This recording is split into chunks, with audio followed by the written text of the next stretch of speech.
ADME helps us to estimate physiochemical descriptors, lipophilicity, gastrointestinal absorption, and drug likeness using rule-based heuristics. The PKCSMs applies graph signatures to predict pharmacokinetics and CYP interactions, whereas the ADMET Lab 2.0 integrates 47 predictive models covering absorption, metabolism, and multiple drug toxicity endpoints. Now, the ADMET, the Deep ADMET and the ChemPro ADMET, I am calling these names that I'm going to try to explain that these are tools that are also available at our fingertips. They utilize deep GNN, these are of course the graph neural networks framework, to help us learn the latent molecular representations for millions of compounds. And my focus here is to, of course, introduce these kinds of technologies, tell us how we can access them to be able to, of course, make our work a little bit better, faster, and of course, with lower budget.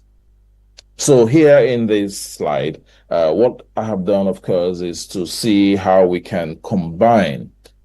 Think about the fact that if maybe, for example, I am trying to see how a plant works, and I'm trying to maybe work on the cardiovascular potential to know whether that plant has maybe antihypertensive property. One of the problems we've always had is the fact that when we get these plants, we need to, of course, distill that plant to, first of all, understand what are the medicinal components, what are those active ingredients that are very much present. That, of course, because we know that these active ingredients are the things that we want to look out for. Those are the things that we will distill in the long run towards issues of drug production. But that is not just the whole story. The story also goes towards looking at the pharmacokinetics. If we give these drugs to the animals or our test animals or test subjects or even humans, how are these drugs going to be absorbed? How are they going to penetrate across the barriers in the system? How do they interact with the issues of metabolism with like the CYP450 cytochrome oxidases? Because this is where the integrations are actually working. This is where the synergy, and this is actually what makes that drug effective or not effective. But more importantly, how toxic are these drugs? How do we determine toxicity? Now, one of the, of course, major arguments against the use of natural products are the fact that we cannot determine the toxicity, we cannot determine the dosage. I mean, if you go to any babalawo or any person and he tells you, oh, take this bottle, drink a cup, or drink 2 cups in the morning and 2 cups in the evening. You may go back again next week and you get another concoction and you're not sure of the concentration. And as such, we cannot be able to continue that regimen to be sure that the dosage that is given that will be more very effective in curing that illness actually is what we are actually advancing. And this, of course, is a problem. And again, we know that various plants have different combinations of these different medicinal components based on where they are grown, based on the season they are grown, based on even the soil structures. And of course, whether you harvest them in the rainy season or in the dry season, the components change. So what we're saying here is that with these kinds of tools, we can think about these other kind of pharmacokinetics that are very essential in how these drugs work. Pharmacokinetics, like thinking about things like toxicity. How toxic is this drug or this medicine that we're trying to advance? At what dose can we expect that these can work? How do they interact with other things we take? Because we will note again in our environment, many people who use these medicinal natural products, they don't just take them alone. They go to the hospital, they get the medication from the doctor. So you see a patient, for example, who is trying to manage a hypertension crisis. He takes his antihypertensives that he gets from the hospital or from prescriptions from the orthodox pharmacies, and he still goes home and takes his abo. And then there are sometimes these combinations may be the problem. As such, things like this PKCSM or Swiss ADME can actually help us determine issues of metabolism like the CYP inhibitions. In many of our publications, we looked at that and we found out that there are certain medications that can interfere with natural product sensitivity and natural product efficacy. And that, of course, can be determined if we have these kinds of softwares.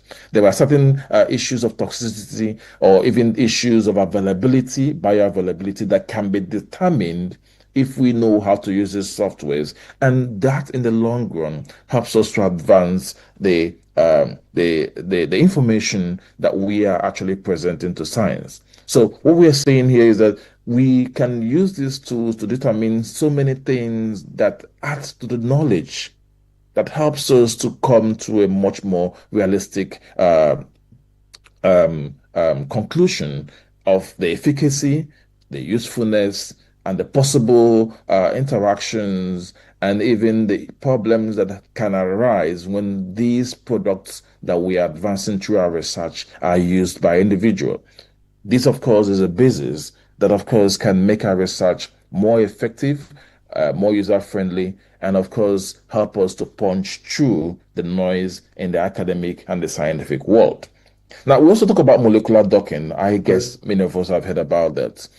In the predictive issues today, if we know the structure of a particular, let's say, medicinal component, we can use softwares to be able to do a process called docking.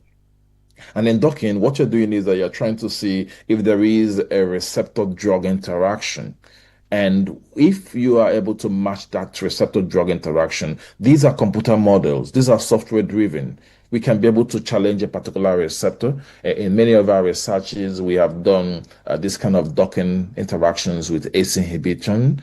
And depending on the knowledge and depending on the power of that conformation, we can actually say that these medicinal principle or medicinal component may actually be very effective or even more effective than the natural or the orthodox anti ACE inhibitors like lisinopril or captopril, as the case may be.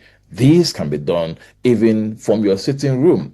This can be done even from the laboratory with just minimal requirements, especially in a very resource-challenged environment. And what does it really entail?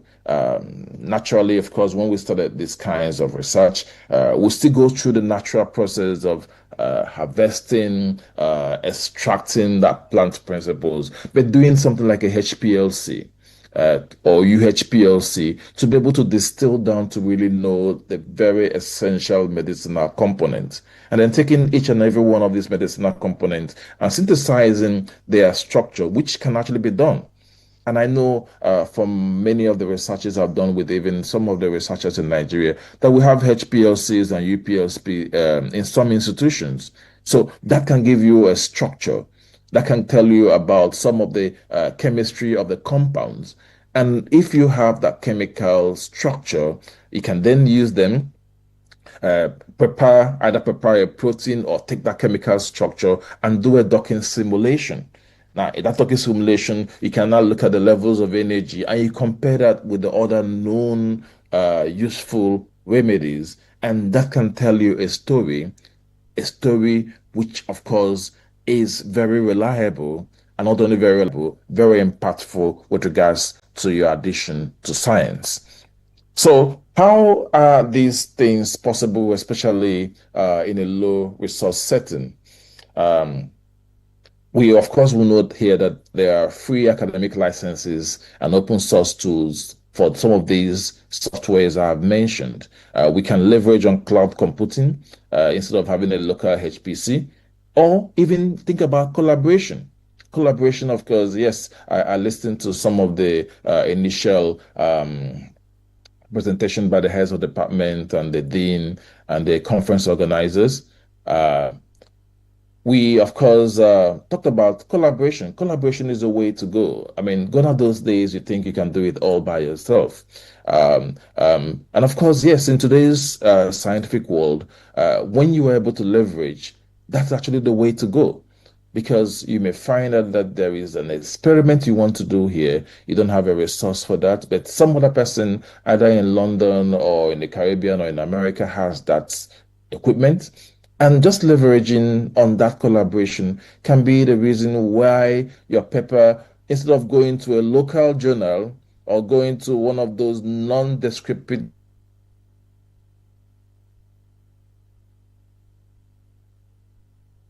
journal that many of us love to publish because of promotion, that again increases your visibility for research. Because when you have an increased visibility for research, then you can also think about applying for grants. Then you can think about, of course, showcasing your work to the outer community there. Then your name can be known. Then, of course, your work can then exponentially increase. These, of course, are the ripple effect of having or doing something that can, of course, punch through the glass ceiling, even in a resource setting. So collaboration, locally, internationally, should be the way forward because some of these tools are available. I will tell you, I've had the privilege of going to many labs across the world, and there are some people who have the equipment and they don't know what to do with them, and even advancing or proposing an idea of what you want to do can be the starting of a discussion that can take you to areas and wherever you may never had thought about going. So yes, that's the way forward towards advancing these kinds of research. Now, we also have tools that are available. I know all of you go to PubMed.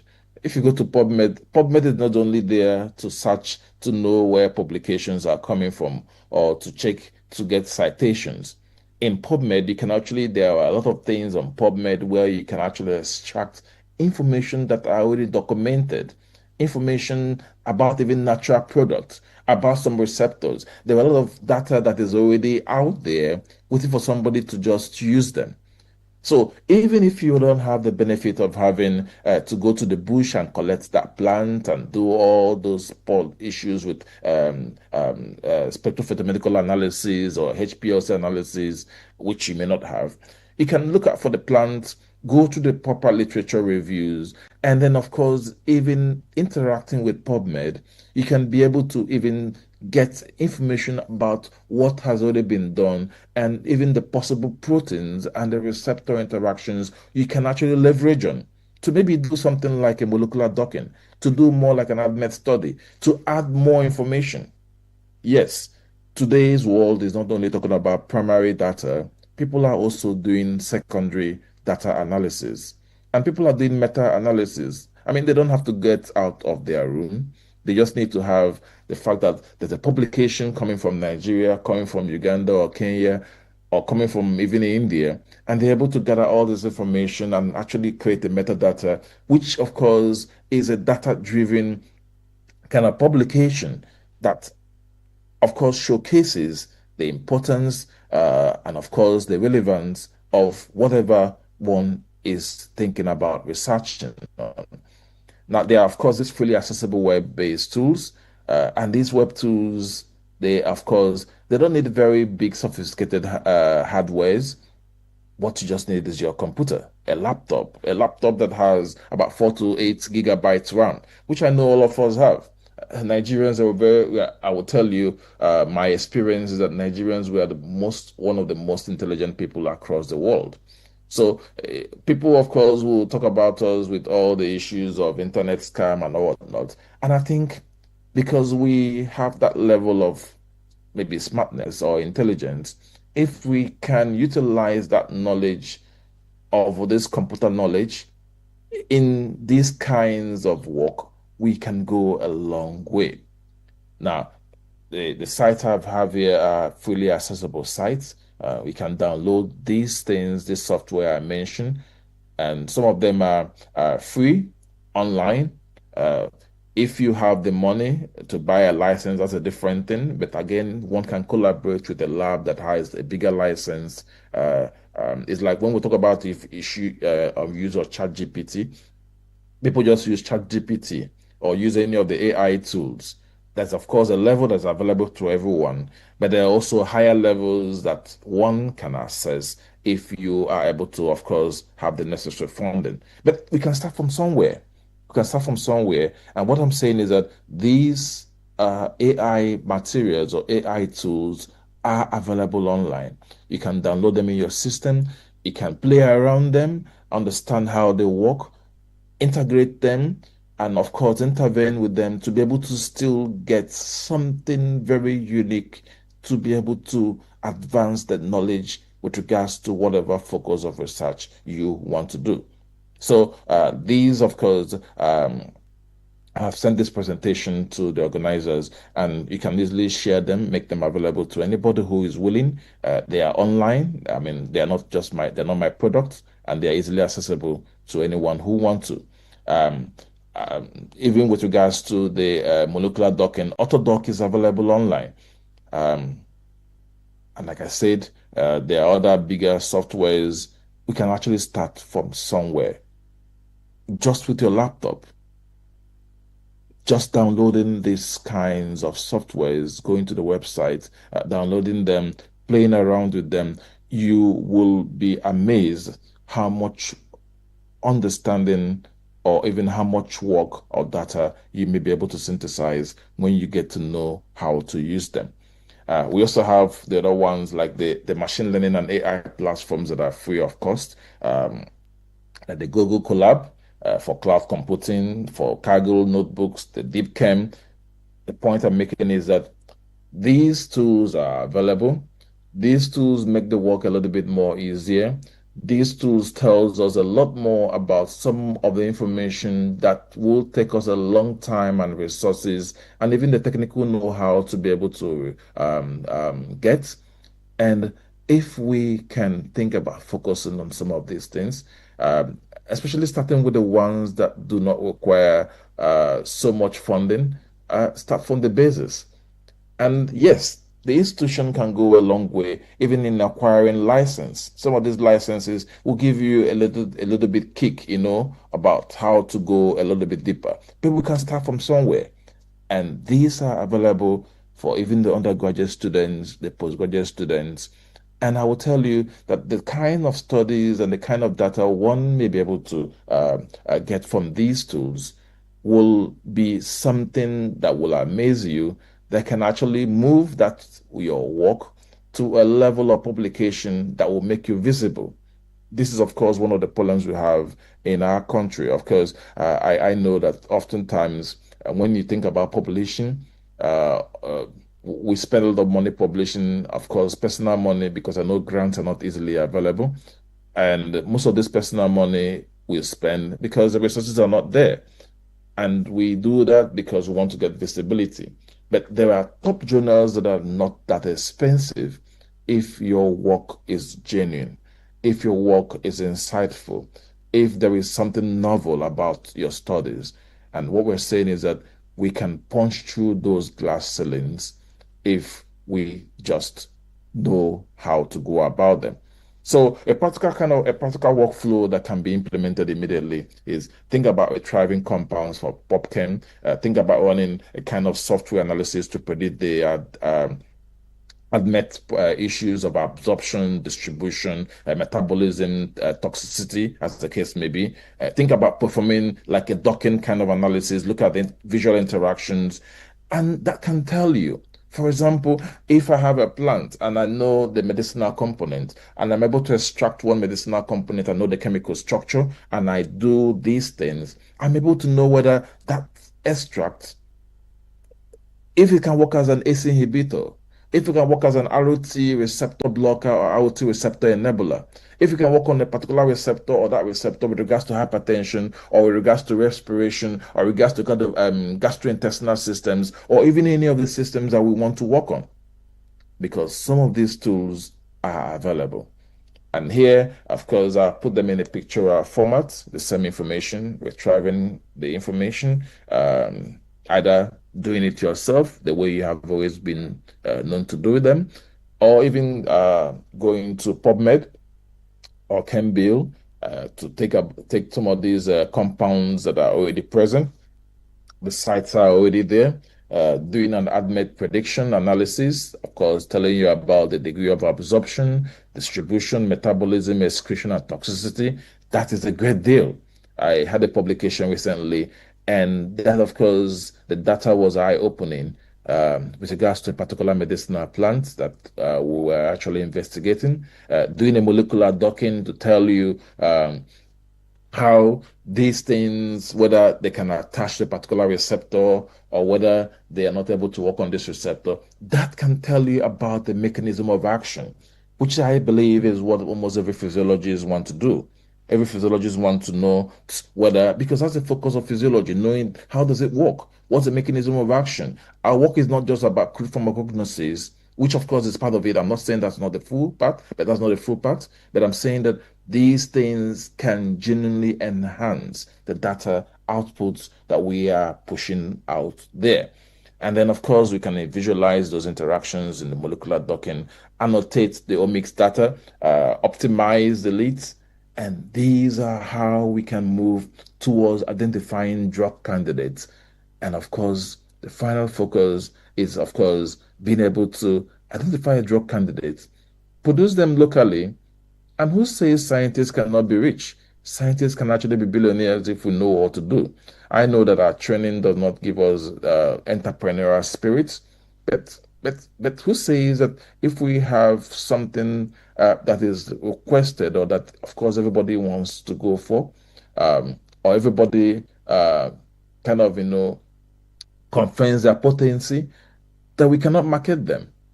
We can do that because abroad, many people are just sitting down and collecting this data from scientists and just repackaging these products and becoming millionaires. We too should think about how a scientist is not just only going to live all his life working in the laboratory, producing data, and then others are getting rich.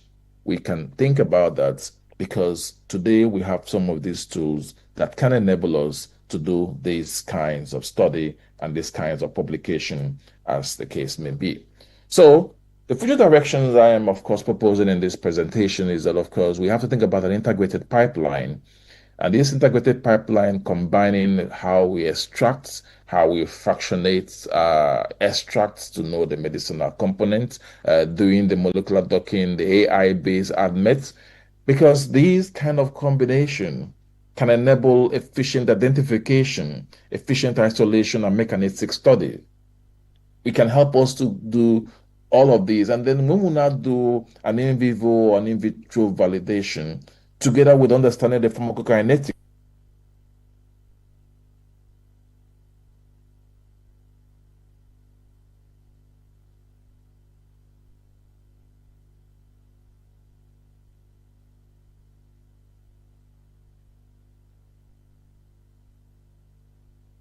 and these kinds of resources can reduce timelines by as much as 50 to 70% by improving identification of bioactive molecules in complex plant materials.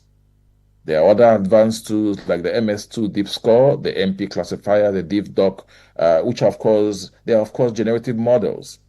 Why are we pointing out this? I think the discussions we're having today isn't about AI in the academic environment. We can no longer run away from it. We should actually embrace this AI. And of course, when I talk about AI, it isn't only about ChatGPT or the DeepSeek or the other ones that we use. AI is not only being used because currently we're all using AI. When you type, even when you're typing normally on your computer, the text prediction, if you're typing on your phone, you're trying to send a text message, you have text predictions. These are all AI tools. We are already using them. And what we're trying to do here is that when we have knowledge of these other advanced resources, and we are aware that these resources can be at our beck and call, meaning that there are freer ones we can get, and we understand how to use them, we can go a long way towards advancing how we make our work easier, especially in a resource challenge environment like we are all discussing today. This, of course, is the focus of our presentation, and of course, thank you for listening.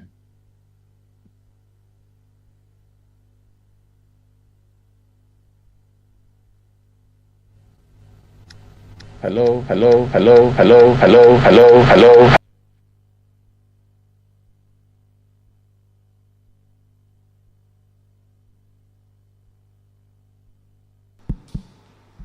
Thank you very much. Please let's put our hands together for the keynoter.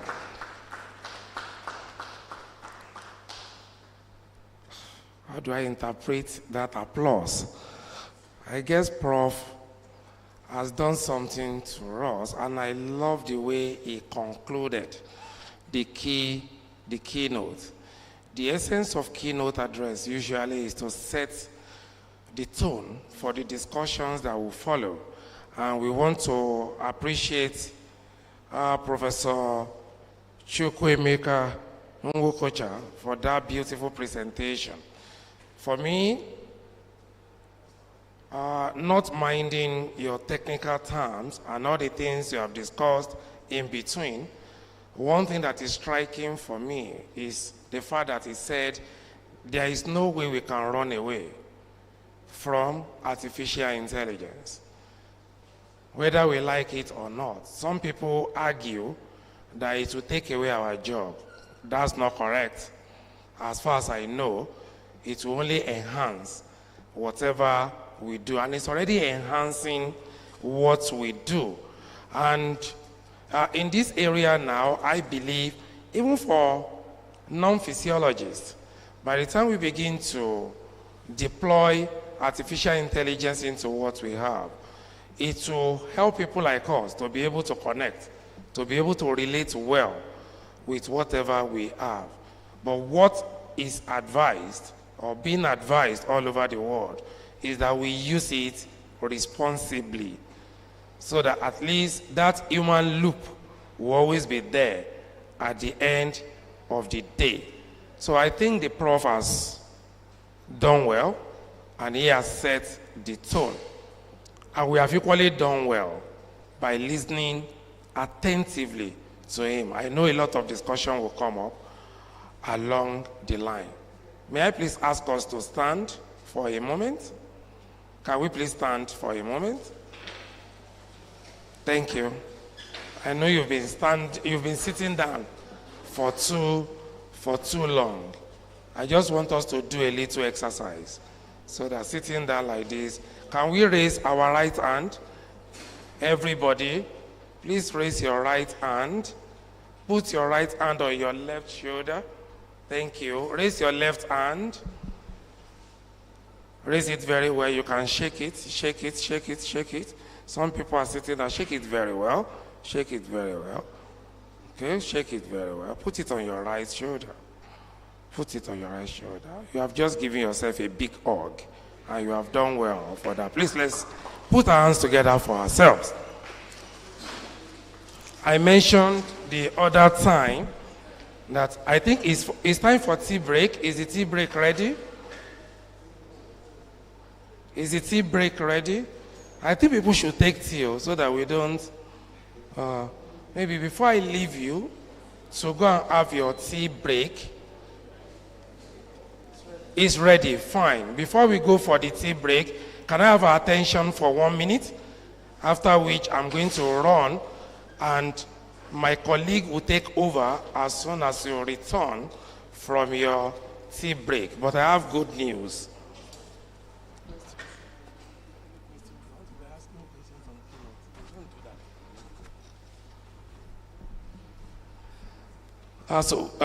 Good news.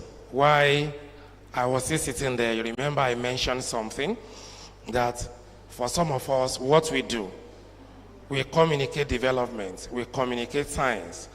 And that's why you find us amidst innovators. You find us amidst researchers. We are trained to tell stories. We are trained to speak. We are trained to tell people what they should know. And I know that's also what researchers do.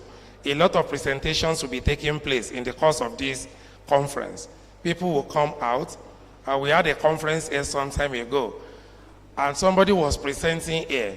While presenting, he was sending me a text message. Sir, I've messed up. He was too harsh on himself because he knew he could do better than what he did that day. Perhaps overconfidence affected him. All through that day, he came to our office complaining, I didn't do well. I said, there will be another time for you to do well. Don't kill yourself.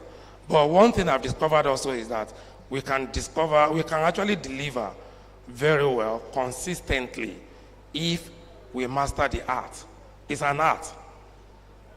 For public speaking, is simply an art. It's not a science. There may be some scientific component of it, but really, it's an art. And as I was sitting down there, they just brought something to me, a freshly minted book. I just saw it for the first time here. After writing, I've not set my eyes. And they brought it to me. And I said, this is where we will start. For people that will present it, they have to know. If you get a copy of that book, and you are not blessed, money back guarantee, come to my office. Come and take back your money. If I can assure you that in 10 minutes, that book will transform your life. And you'll be a better speaker when you stand before people. Copies are here, just few copies here. My people will be handling that with you. But our advice is an opportunity. You know, when they say somebody is poor, do we know what it means to be poor? The P-O-O-R. It then means that that person, P there, when you pass over opportunities repeatedly, passing over opportunities repeatedly, that's what makes somebody poor. And I know we have fantastic people, rich people here. As you go for your coffee/tea break, ensure you pick a copy. Take it back to your school. I know one day you invite me to come to your institution, and I'm always available. It is time to run to go and meet the Vice Chancellor. Thank you. Please, let's go for our tea break. And after the tea break, we'll reconvene. Let's put our hands together for ourselves.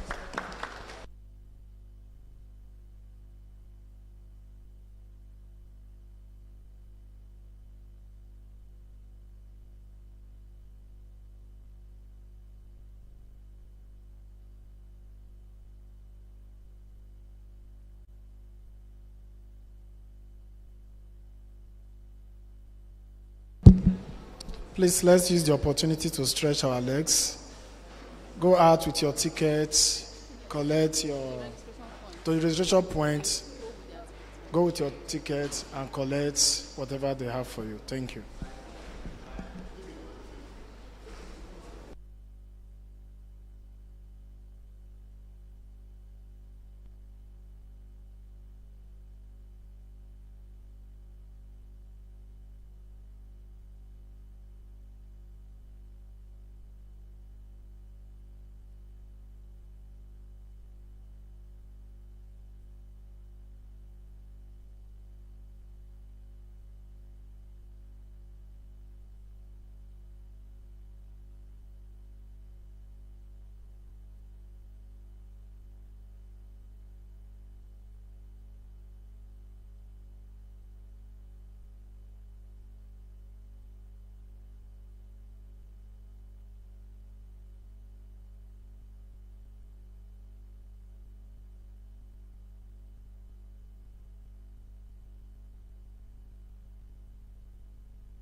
Look what a hot body can do.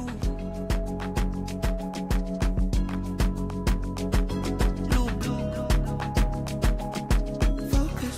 Look what a hot body can do. Body be dancing, slow wine, so my body so fine. Like wash when I'm at her inside. Too quant and I'm at her inside.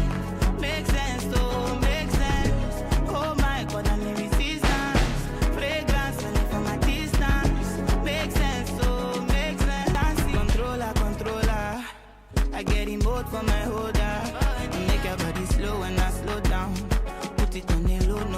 damn. You know the things I wanna do tonight. Unusual. Put it down, make it take away your peace of mind. You go blow like water, we get the freeze up like open your eyes and look. Look what the hot body can do. It can do. Body be dancing, slow wine, so my body so fine. Dry post and I made her inside. 2-1 and I made her inside. Make sense, oh, make sense. Oh my God, I need resistance. Fragrance only from a distance. Make sense, oh, make sense. Body be look. Look what the hot body can do. I said, baby, look what the hot body can do.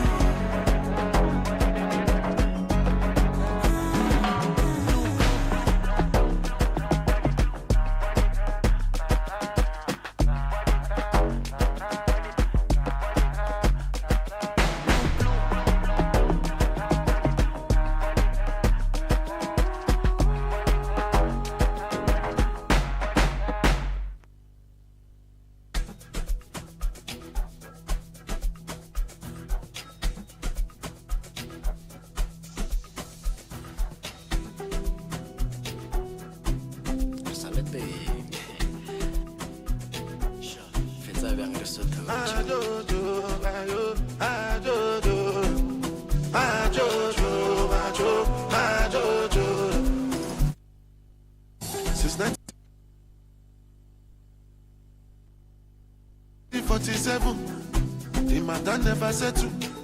You be what I be get to. Massability lo ya won lenu. Better recognize. Greatest of all time. No other name they go call mine. As I they shanty them not nice. Monday, Dalawa. Tuesday, Dalawa. Wednesday, Dalawa. As long as Nigelaba. And they call me the Godfather. Move like an Italian.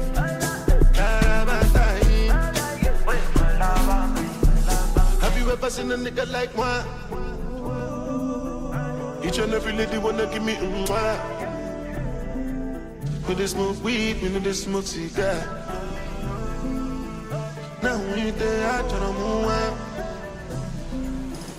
I know two basking solo man. I get high, I try to.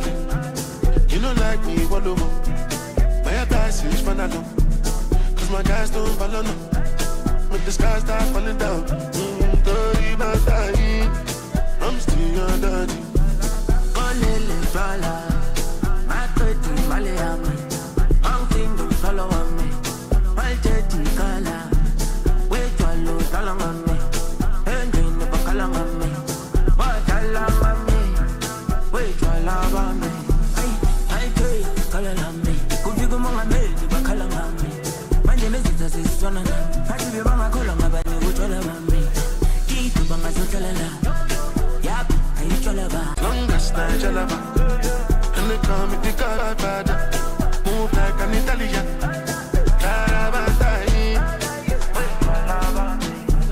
Olele fala, makoti maleami, mountain don't follow on me. Malteti kala, wait your load along on me. Engine never calling on me. What I love on me, wait your love on me. Wait your love on me, your love on me, your love on me, your love on me.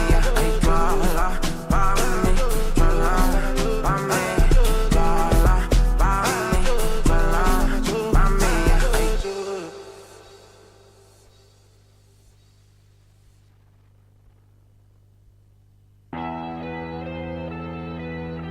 I want to dance, I want to party. What's too much? Baby, shake your body, body, body, body, body, body, body, body, body, body, body, body, body, body. Baby, move your body, body, body, body, body, body, body, body, body, body, body, body, body, body. Make it day one side, make it just stay rock, make it just stay traboski. Our body this touch. My money is long, my team is long. Follow me after the party to where you belong. I want to show you what you never seen before. I want to do what I never do before.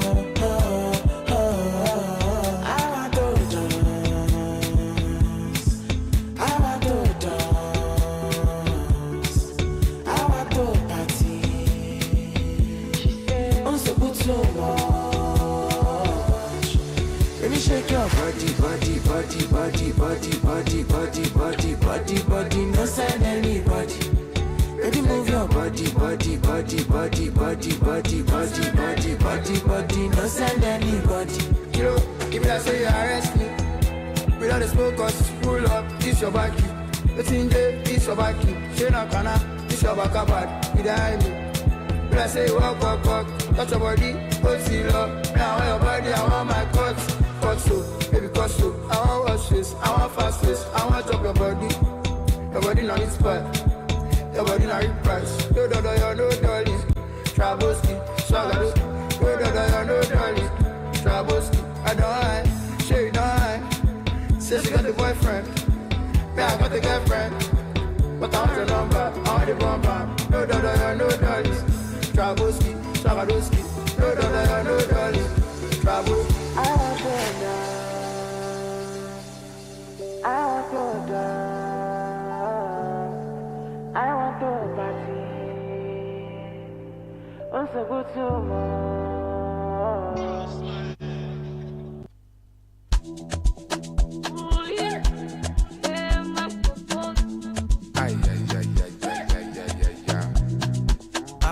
Flash her out, let's get me now. That's a record, give me one more. Let's see. Are there?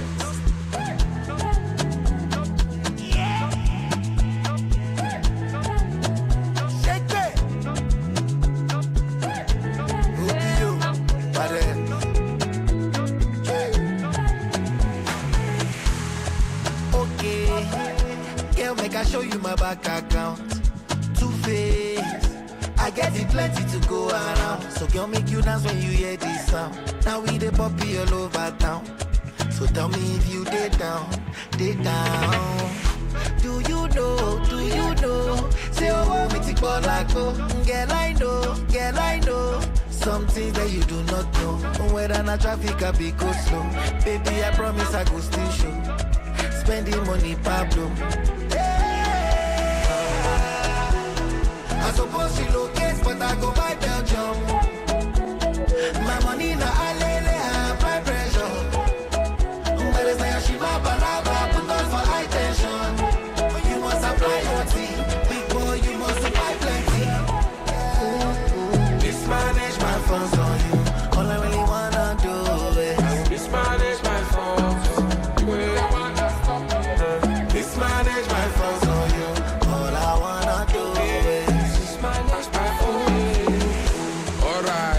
Okay, them bro got off for the voltage. Tilapia, côté, bring a goofy with the cocaine. Go be, you see the bedroom I replay. Find a bacha for my bros. Conquer the streets with the play. I need your billing up party, all got the bomb. If I handle this your body, all got so. If you put me for palava, Jabolo if I like, what can a man who I be fair, ego nebe.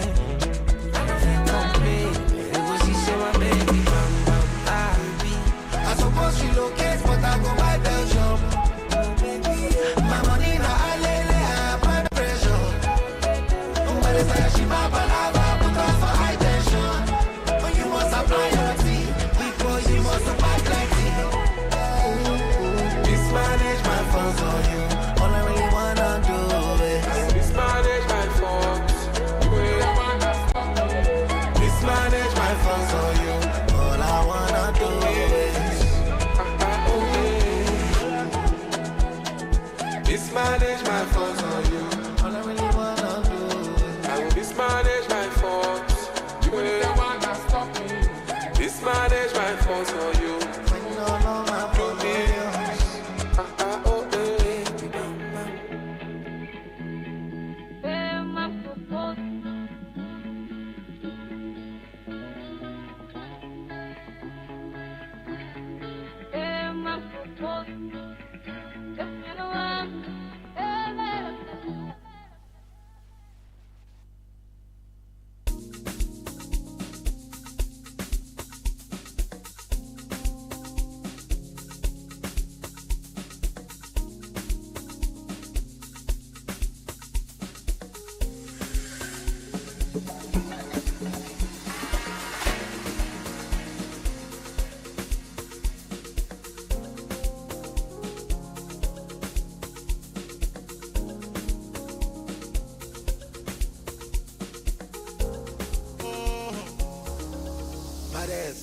fit to pull up on you right now. Baby, right now. Originally no be China. Oh, no be China. From to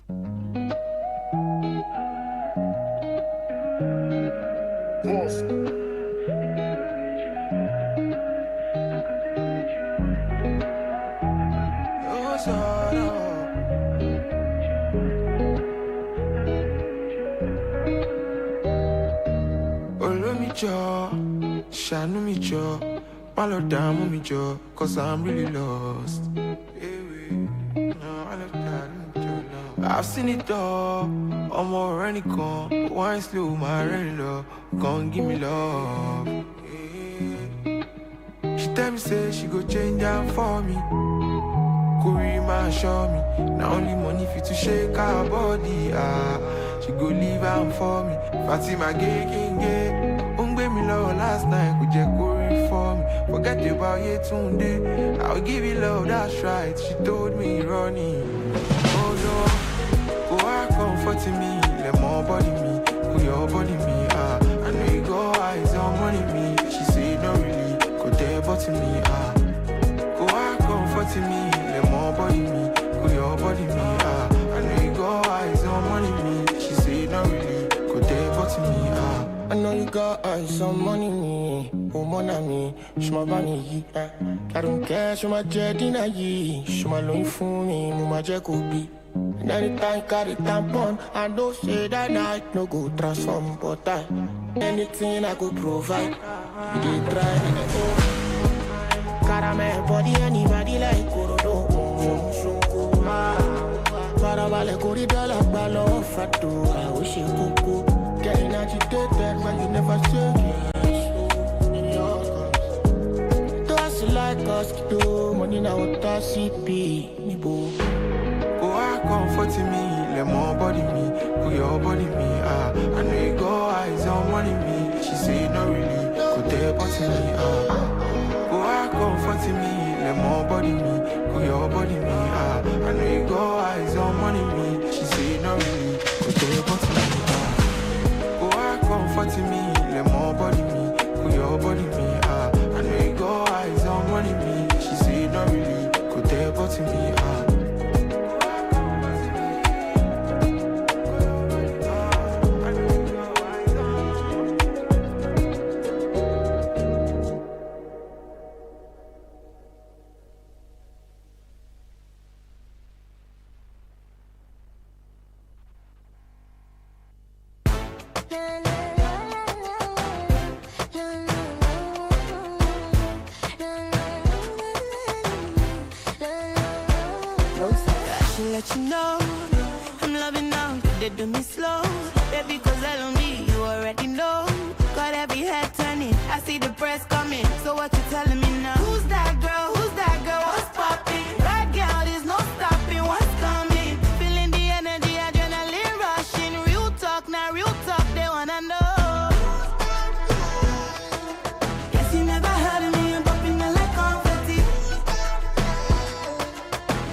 She one of one, dangerous, and every time she got me like, who's that girl? Who's that girl? What's poppin'? Bad girl, there's no stopping. What's coming? Feeling the energy, adrenaline rushing. Real talk, now real talk, they wanna know.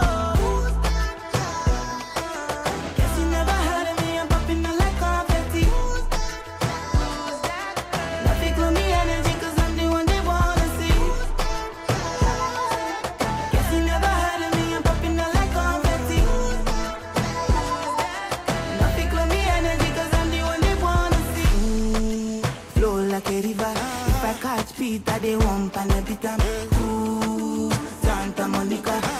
motivate like cancer. We were borderline moves, fire like zoo, carry my tools. If you get in mind, fire babe. If you get in mind, fire babe. So what you telling me now? Who's that girl? Who's that girl? What's popping? That girl is no stopping. What's coming? Feeling the energy, adrenaline rushing. Real talk, now real talk. They wanna know. Many people, many people, many people say, Ejala no be small fish. Oh. All of my dark days are gone. Won't you remake me strong? I'm proud of the man I've become. You can't have what is my own. One more savage, I know. The more you look less, you know. My money where they can go. And me must save my guy. We rolling in dollars, show more fatai. Molo mugo motu ala Dubai. Energy for body madon wokai. Baba tanisha. Money, many people, many people, many people, many people, many people,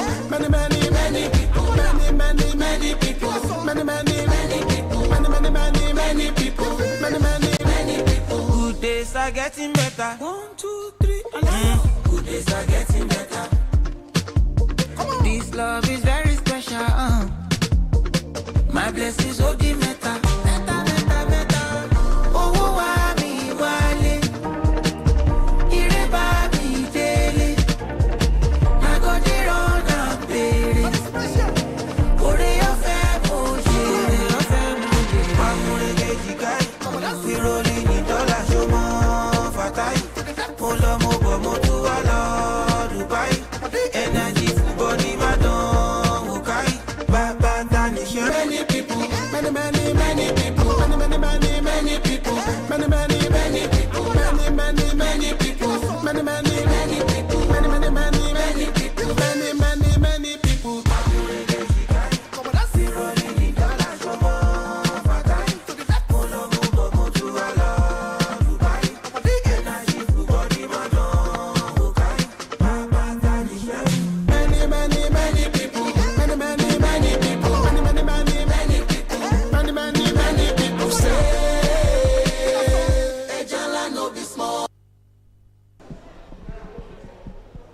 Hello, everyone.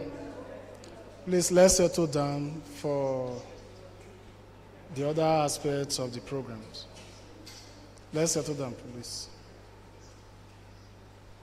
Let everyone outside come in for the continuation of the program, please.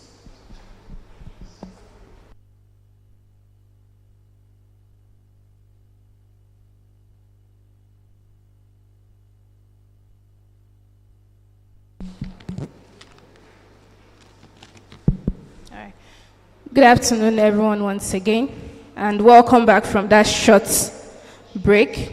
Let me use this medium to welcome you to the Department of Physiology Conference for 2026 with the theme Synergy, Integrating Physiological Research and Advanced Technologies for a Healthier Nation.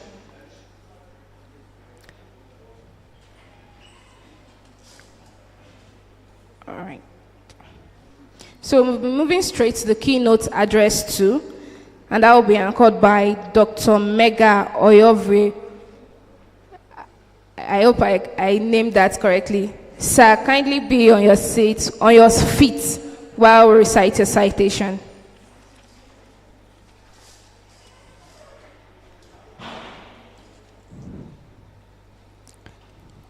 Dr. Mega Oyovre is a doctor of neuroendocrinology and production with an application of drug and exercise therapy in prevention of metabolic and productive-related pathologies.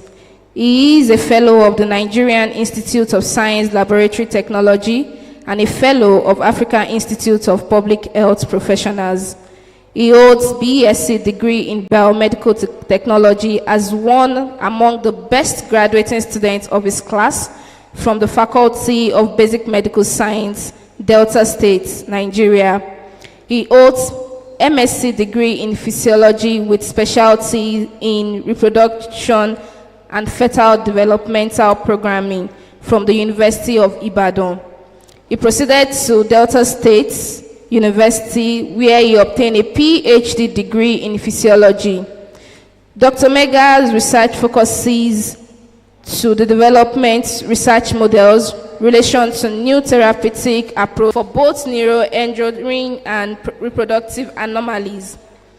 His research areas focuses for the past 8 years has been on neuroendocrinology, reproductive indices, exercise physiology, metabolism, and inflammatory mechanism.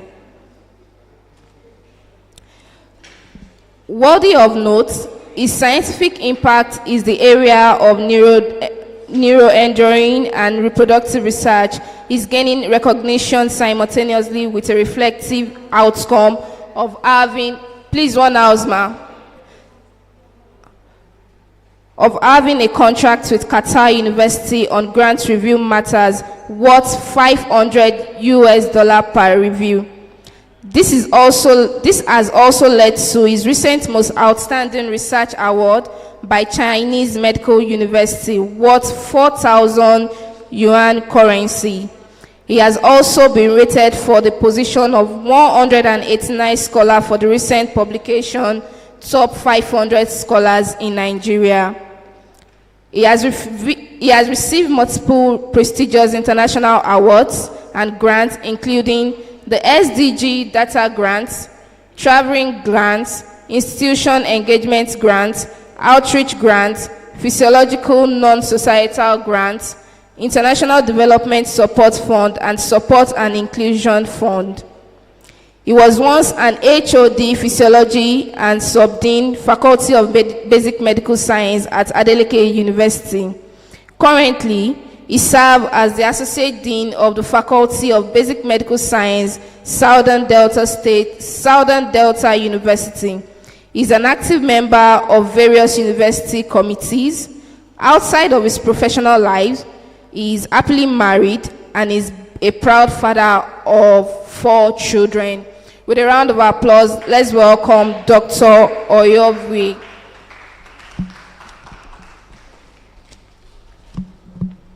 Thank you.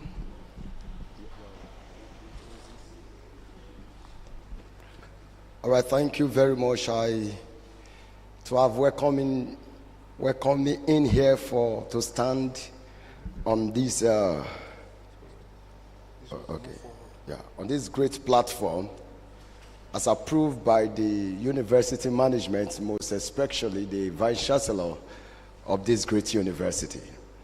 And I want to also appreciate everyone that have gathered together to put this program on together, all for the benefit of researchers, and not only researchers, but also non-researchers that are within the society and the nation, Nigeria.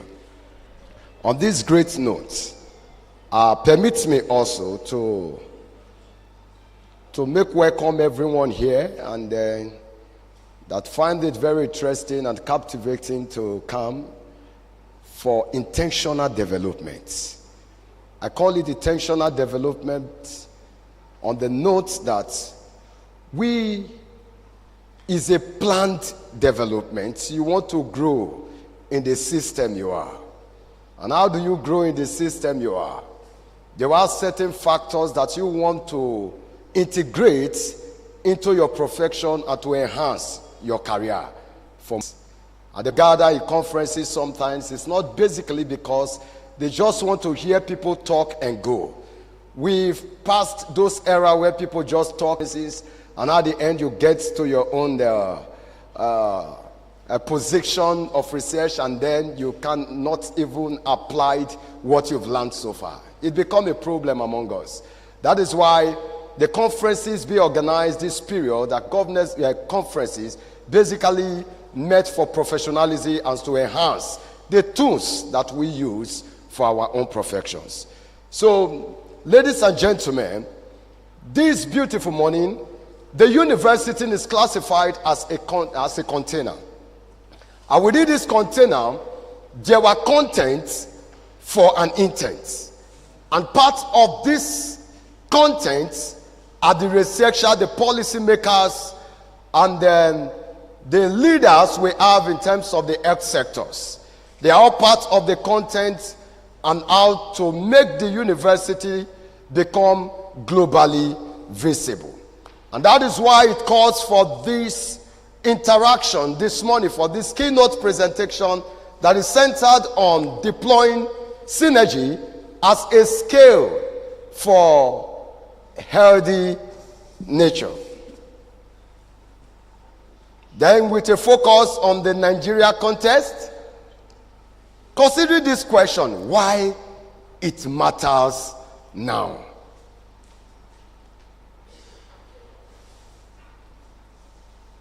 All right, by way of introduction, I want to make you understand that we are in a country where we are seeing things not moving.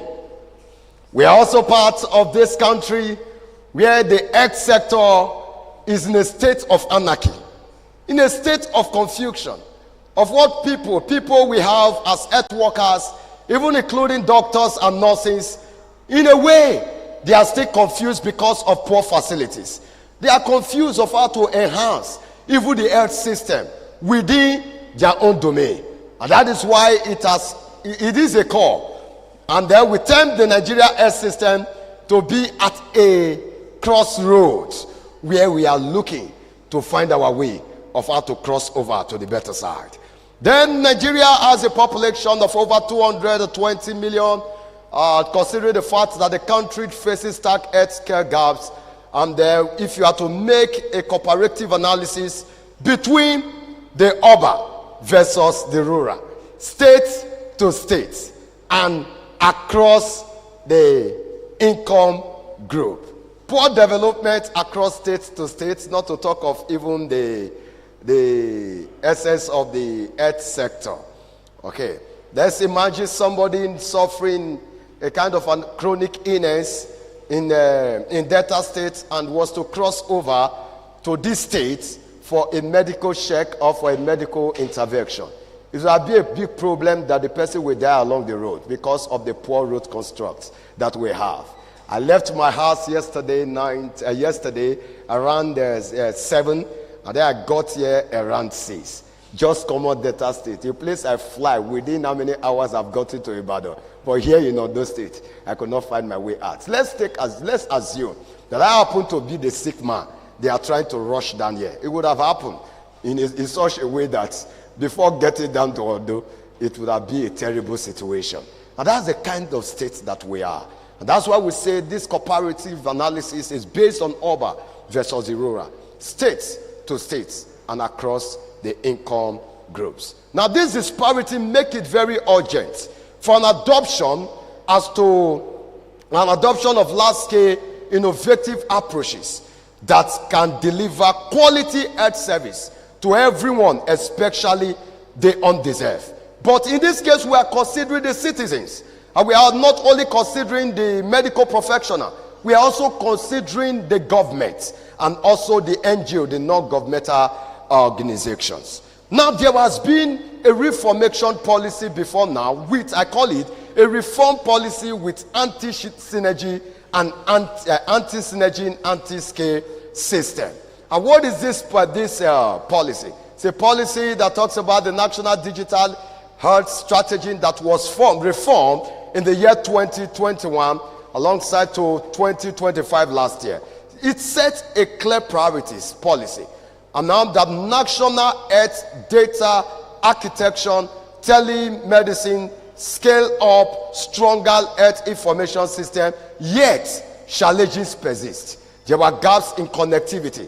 And now there were policy that allows what we call telemedicine. But in this case, we have patients in the rural area, but there were no means of communicating to their own doctors. The health workers they are under for medical intervention. There were no ways to communicate. But it's a policy that has been established, reform in the year 2021.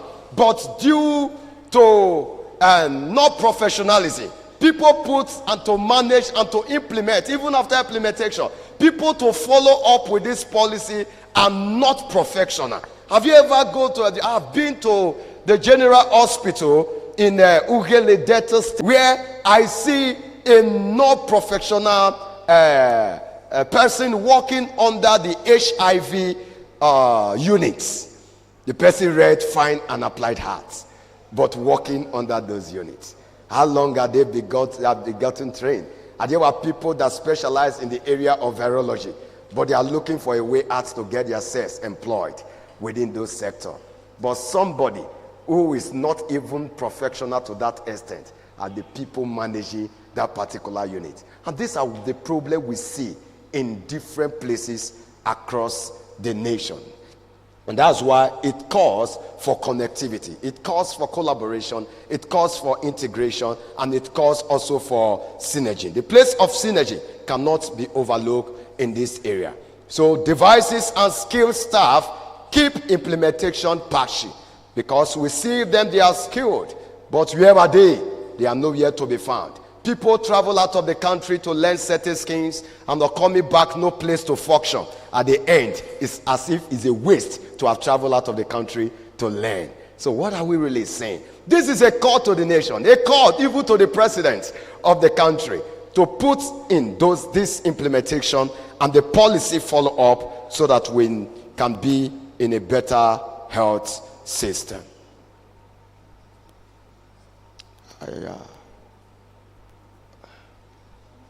All right. So now the big goal here, considering the driven vision that led to this conference, a healthy nation. A healthy nation is characterized, as fewer sick days, longer lives, beliefs, then lower healthcare costs. Of a real sense, if we are to go by the policies outside the country, you discover that people are paid for performance. Performance in this area that you do not have a lot of people sick of chronic illness coming to the hospital. Hence, there were reduction of mortality, reduction of admission rates to the hospital. Doctors are paid for that. But here, we are paid on the note or the fact that the hospital is getting filled up with admission. And when you have no admission coming in a private sector, it can even lead to the sack of those people that are working there, including the doctors. And their salary will not be paid. That's the state we find ourselves in this country. But outside this country, it's not like that. Even when there were no sick people being admitted within the hospital, the doctors are well encouraged and appreciated with good pay, on the note that the country is becoming more healthy. But here, how do we not classify ours as an healthy nation? And that's why I said healthy nation on the norms can be classified as fewer sick days, where you have fewer sick people, be admitted in the hospital. Better quality of life for every family, whereby you see families are well taken care of, medical interventions going on, telemedicine be taking place within families and their medical and their doctors. So according to the World Bank, every dollar invested in preventive health generates roughly $3 in savings on acute care costs. That is not just good medicine. That's good economics. That's what we mean. That's what we call good economics. Now they focus more on prevention. But here we focus more on curative, prophylactic, whereby we need the people to be sick as to know if we are good in treatments or in medicine, if we are to go by the medical terminology, to know if we are good in medicine. But we no longer focus on prevention. So we spend more money, we invest more on how we can cure Just imagine what happened the year 2020. And that was the first time I have the opportunity to get what I call travel grants. To go to UK and also at the same time to travel to South Africa for a conference. And everything were paid for, okay, with good money, you know. But something happened that while intervention is taking place, we witness some situation where people are not being confirmed to have COVID. Where a program is setting health center to assume that they have COVID because their temperature increased, but not considering the temperature of Nigeria, which happened to be too high to enhance that temperature. And that leads to because they were looking for a way for them to be paid by the government. And they say, is anybody being confirmed? The government, maybe let's say Delta State is going to pay such person, or in another state is going to pay such person, as to make sure that we are confirming COVID-19 within the country. The way the wind blows, that's the way the wind ended. And then with a lot of estimation in terms in the area of in an analytical area where many were confirmed that we have an high percentage of COVID that are present within the country. The same year, that was where we have Lassa fever outbreak. They ran away from Lassa fever and they went straight to what we call COVID-19 outbreak. The question we asked in that year 2020 was that what happened to Lassa fever? And that is, Lassa fever continued to spread more further and attention was driven away from Lassa fever. And that's the kind of state we are. And that's why this keynote is coming to us today. That your attention is also needed, not only the government. Let's see what we can do to curb this situation. So our care system is reactive. I call it reactive because we are looking for something to stimulate us to react, not to be active as to prevent the stimulants that will stimulate us. So the state we are is reactive. When you get to our hospital now, you know, certain things become so reactive. We wait for people to get sick, and then we treat them. We spend enormous resources on the back end of disease rather than investing on the front end to prevent it from happening in the first place. And these are the area of research that we are going into now. The first appointment I have with Qatar University, relative to grant reviewing, came this way. That I tried to bring out a research work, a research work that talks about preventive. So looking through, following total analytical evaluation. The paper was counted worthy, and they awarded that paper with a contract. And that's what led to it. So everyone here, I want to drive you, motivate you, that let's go into the area of preventive medicine. And then see how we can attract grants. And then see how we can go globally recognized. Here we have lecturers. But the essence of you being employed is not only to go to the classroom and then to deliver your lectures. It's also to put the university at the front line, where the university will become so globally recognized. Recently, the University of Ibadan was counted among the African university. I think they fall within the top 10, if I'm not mistaken, on the notes that they are going into the area of preventive medicine by integrating what I call the artificial also intelligence in the process, okay, which is very important. There were certain things I did here which I'm going to show you as regards to certain software which you can also apply. Thank God for the first keynote presenter that have given us the clue of how we can go into molecular analysis in our area of physiological research. Okay, so now take a look at these two: unhealthy sick nation and healthy nation. We have fewer of these healthy nations within this country. Where you traveled within Nigeria, we have fewer of this area that you can see. But when you travel out of the country, you have more of this area. But look at we have more of the unhealthy sick nation, a case of Nigeria and other working countries as indicated here.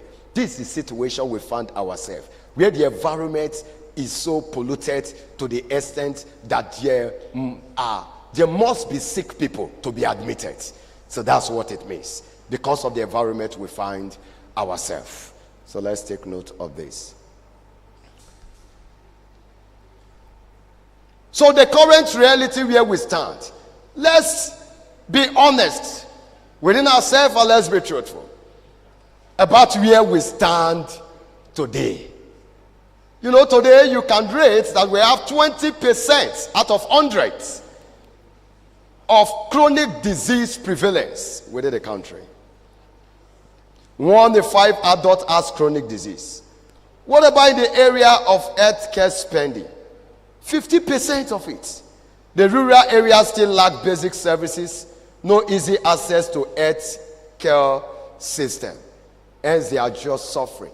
The publications, the work we do, the money we spend. I was talking to my group of researchers and one of my very good friends that is in Brazil and also in Canada. While we were talking, I told them that we are in a country where we spend our money for research work, and then not only that, we also pay money for publications without funding. And out of this country, basically in UK, which I happen to be a societal member of the Author Licensing Collective Society, UK. And then what they do in that society, for every work you carried out, they are usually implemented within the country. And if the work is influential within their own society, they paid you for it. So you can be in any part of the world and then you receive your payment. Every March, the month of March, which we are now, I receive payments in pounds as if I'm working for UK. To be paid. It's only possible because every work you publish, they look at those work and then they see the impact of those work to their society. And if the work is impactful, they curate it to their database. And that is why you bear with me that although we have what we call data privacy, but in this country I know that we have limitation within this data privacy. But we do use what we call GraphPad. And in the use of GraphPad, you will observe that your data are encrypted, that no one can see it except such person have what we call the GraphPad software.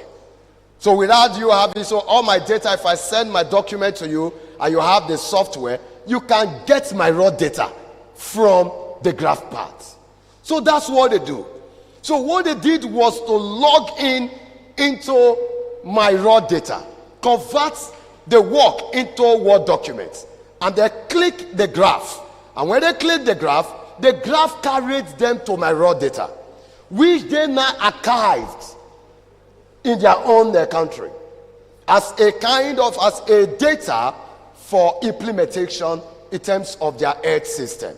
That okay, they found out this metformin can cure this, or N16 can cure this, or let's say L-arginine can cure this. Oh, let's see how it can be helpful in the area of hypertension. Let's see how it can be helpful to enhance fertility. And then they will put it into their own research area.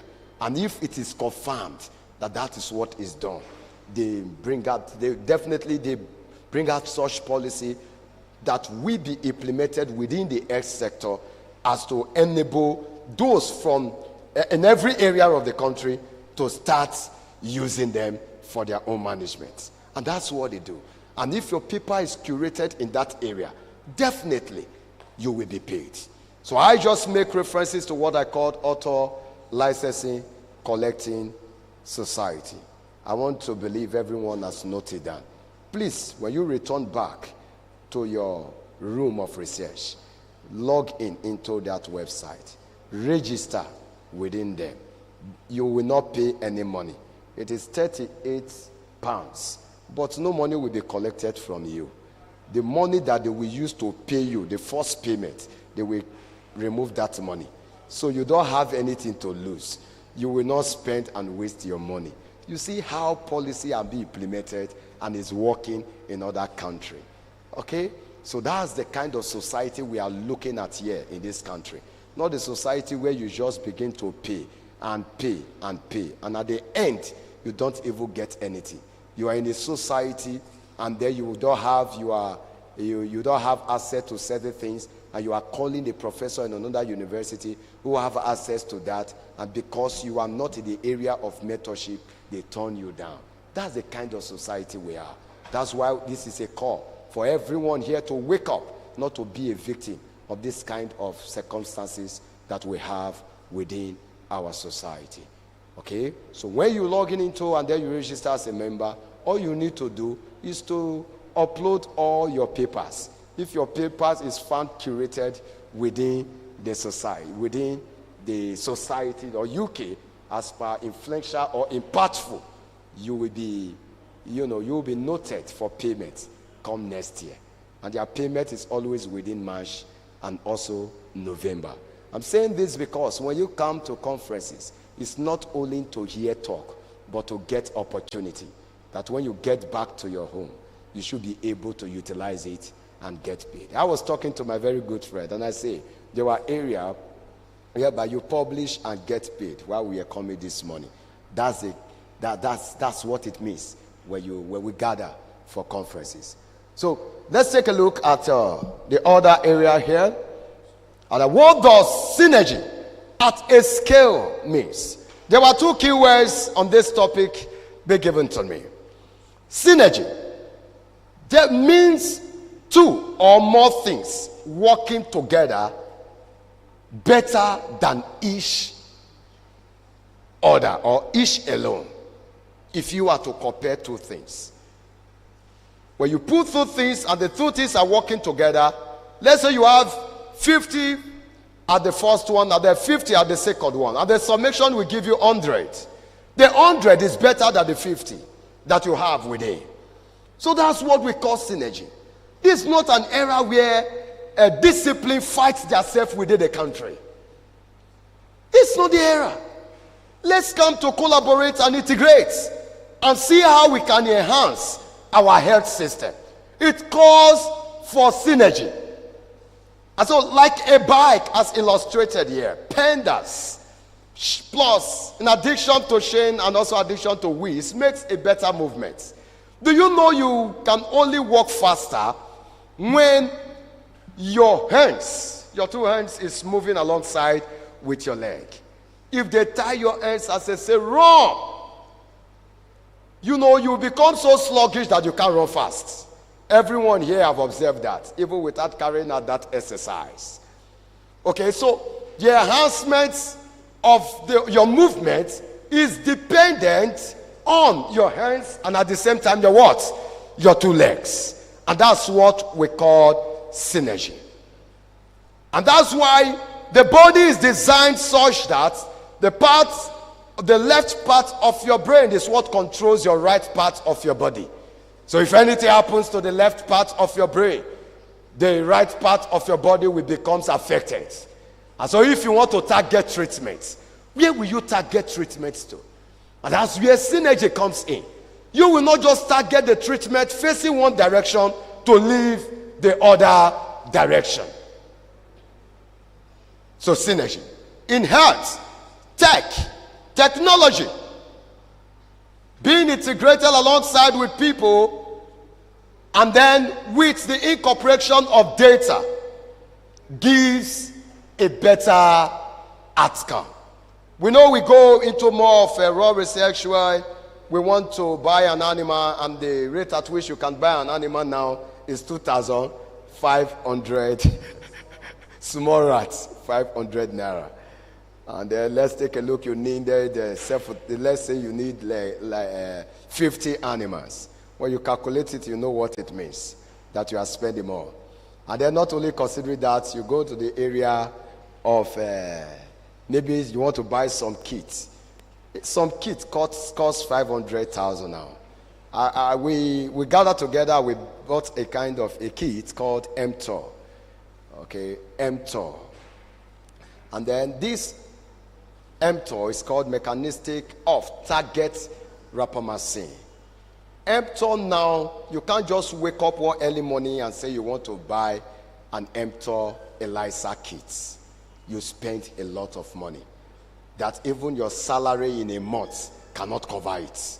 Because one thing is to buy the kit, the other thing is to go to the lab and utilize the ways of the kit. And that is another money. And then if you are the type that is not used to the operation of a ELISA machine, it becomes another problem of paying someone to run it for you. Okay, so that's what it means.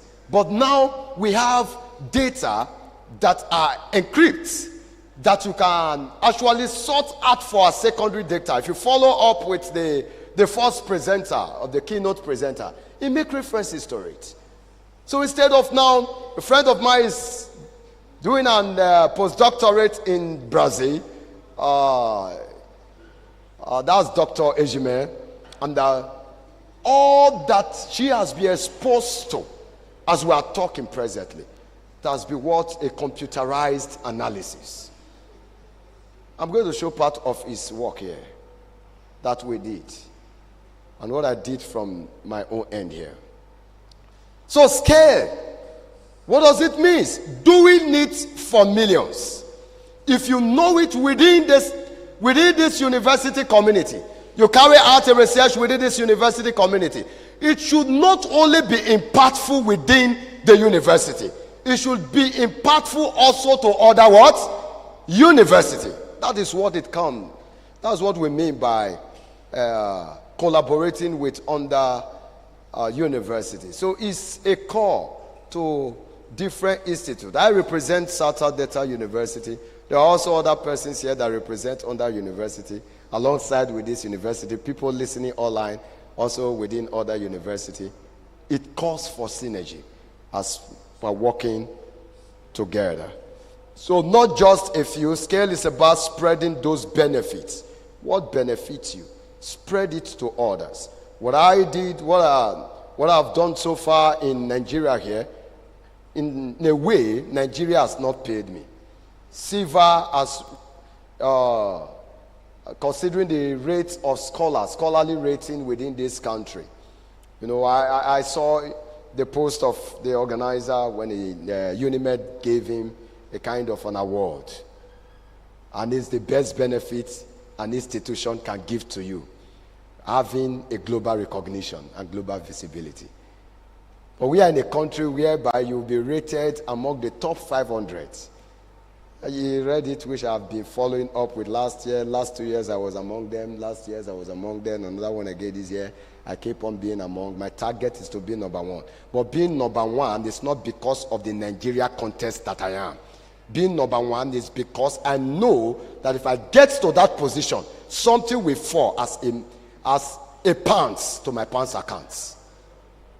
I don't know if you understand. Something will fall. That's the drive. That's why it's a call for a drive. Driving everyone sitting down here to wake up to this reality.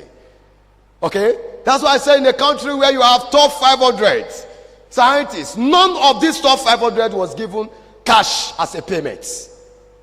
As an appreciation that you've done well after spending your money, no single naira was given to them. No. Not part of them, nothing was given.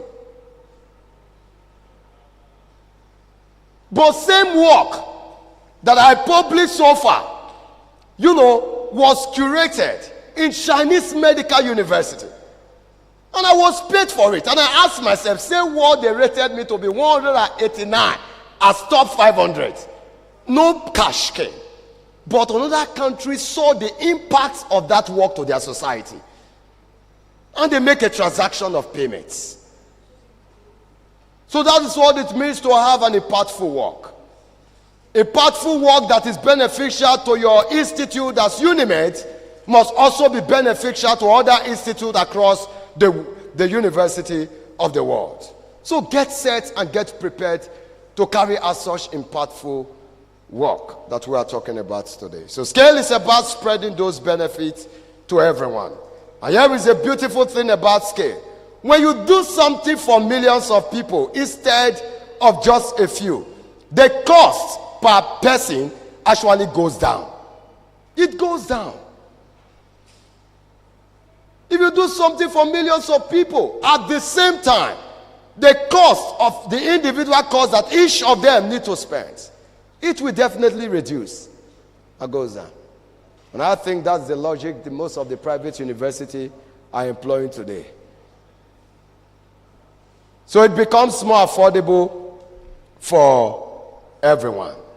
So let's look at the 3 pillars of our approach as considering the synergy and the scale.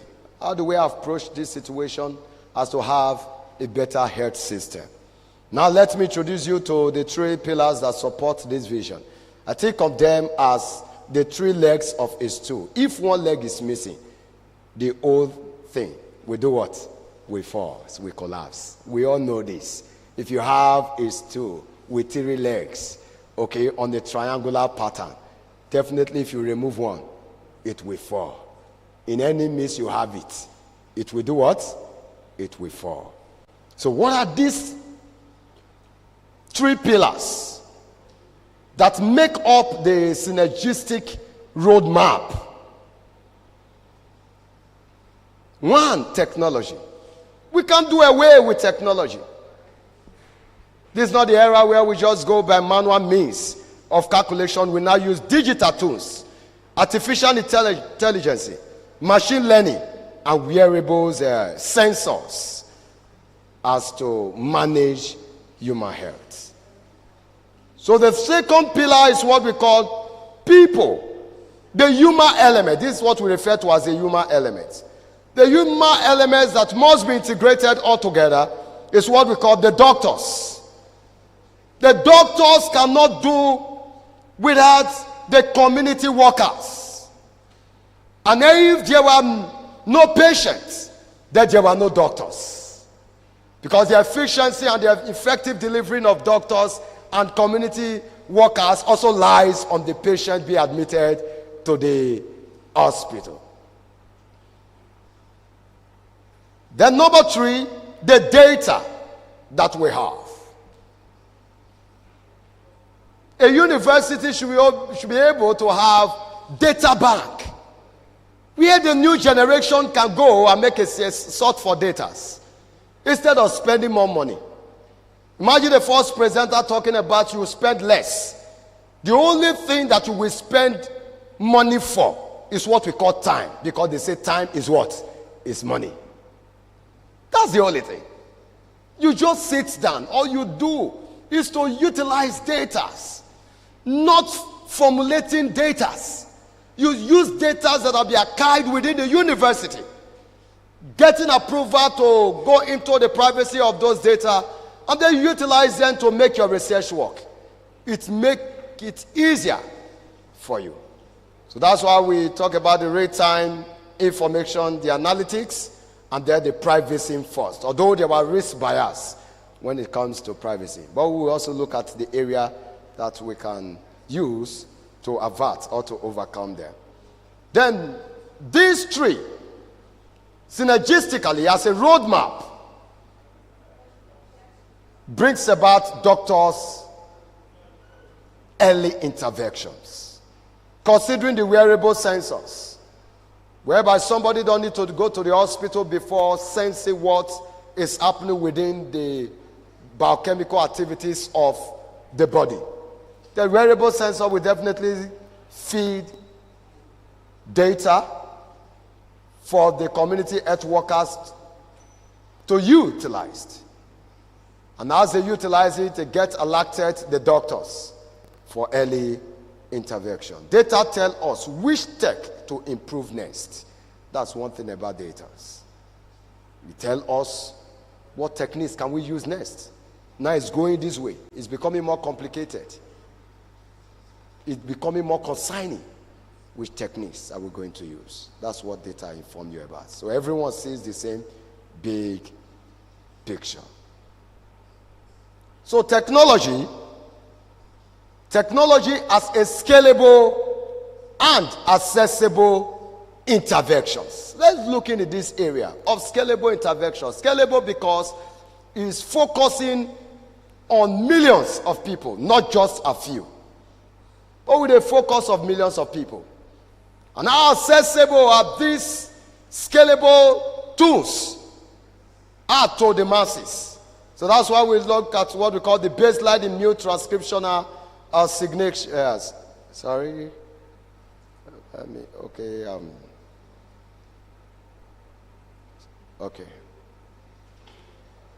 So digital interventions for metabolic. A kind of a study done, one of our studies on digital interventions for metabolic health in reproductive age women. It was a meta-analysis of smartphone application or app efficacy in managing PCOS. And gestational diabetes, which we call GD, and obesity-related fertility disorder.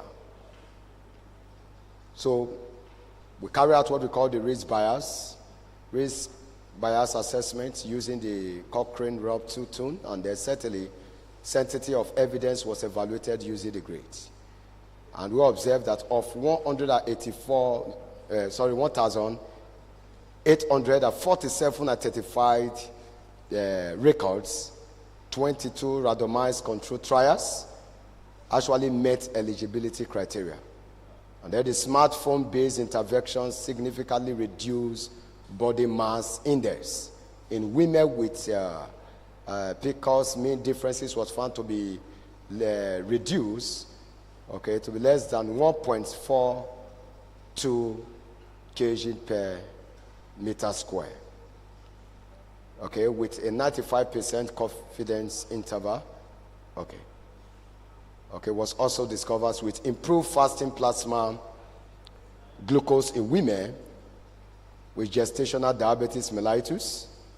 And then the end point is that the smartphone-based intervention demonstrated a modest but statistically significant benefit in improving metabolic parameters as well as select reproductive outcomes in reproductive age women with PCOS, GDM, and as well as obesity-related fertility. This work was done using smartphone as applied, as we can see here. It is, while I was preparing this slide, I also the note that a workshop should be done where after this conference, there should be an application of everything we are saying. People come with their laptop and they practicalize what we are saying. Yeah, June, good. To practicalize what we are saying, and so that they become more professional on it. So I presented it, I was like, this is what I did. We did, my research team, and they're using smartphone. We'll be able to get access to certain data across the globe, and then we analyze them, and then this happened to be our findings, which was also validated with real-time investigations. So this was actually done, this are what we call forest plots, was done with a peasant bill software. I did it myself. And that's what we're trying to let you know, that it's not a time where you spend more money for research again, because considering the fact that dollars and pounds are going up every day, and most of the kits we are actually getting, they are not within the country. So you can save yourself of such expedition. The risk of bias summary was also included as found there in this. So we also carry out another study. This was done by a friend in Brazil. Baseline immune transcriptional signatures in skeletal muscle as to predict metformin responsiveness across genetically diverse backgrounds. It was a study on the focus of high-fat sugar diets, using several patients that were admitted within the hospital. However, these findings establish a framework for patients' stratification based on immune metabolic transcriptional state, and suggests that therapeutic efficacy in metabolic disease is shaped by integrity of system-level immune signaling network rather than isolated molecular alterations. And I make references to this while I was in the process of while I was talking from the beginning. I said, for example, somebody have a stroke and a part of the hand suffer paralysis, and then you want to target that particular receptors that is coming up. You want to target maybe, let's say, outside the blood clots that, that causes that atherosclerotic state of that vessels, making it becoming so narrowed. The clogging of arteries, blood also clots, and blood is not easily flowing. And then you want to target by dissoluting, or carry on what we call dissolution. You want to dissolve the blood within that particular vessel. And then, sometimes you can use vibrator, okay, as to break it down. And then sometimes you can use drug as a therapeutic. And then you want to do this. And then, but forgetting the fact that the problem is coming from the brain. And then, but because the part of the hand has already been paralyzed, your target was only to focus on the hand. And then you treat the hand, you leave that part of the brain. And then the part of the brain become more damaged. And then the person continues to suffer more of the occurrence of that. And it becomes an historical event within that persons. So you don't only treat by isolated molecular alterations. You treat by network. What causes it? And that's where molecular docking comes in. When you look at receptor drug interaction, on drug receptor interaction using molecular docking. All right, so the keys enabler, because I'll be given a note here. So the keys enabler for scale. This is dependent on building the infrastructure that allows different pilots as to connect and share data. Then we go national. For the number one thing is to have data. And as well, share your data with other professionals.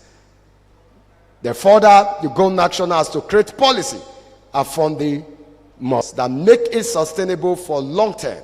The key success must also enable the workforce as to train professional for professional delivery.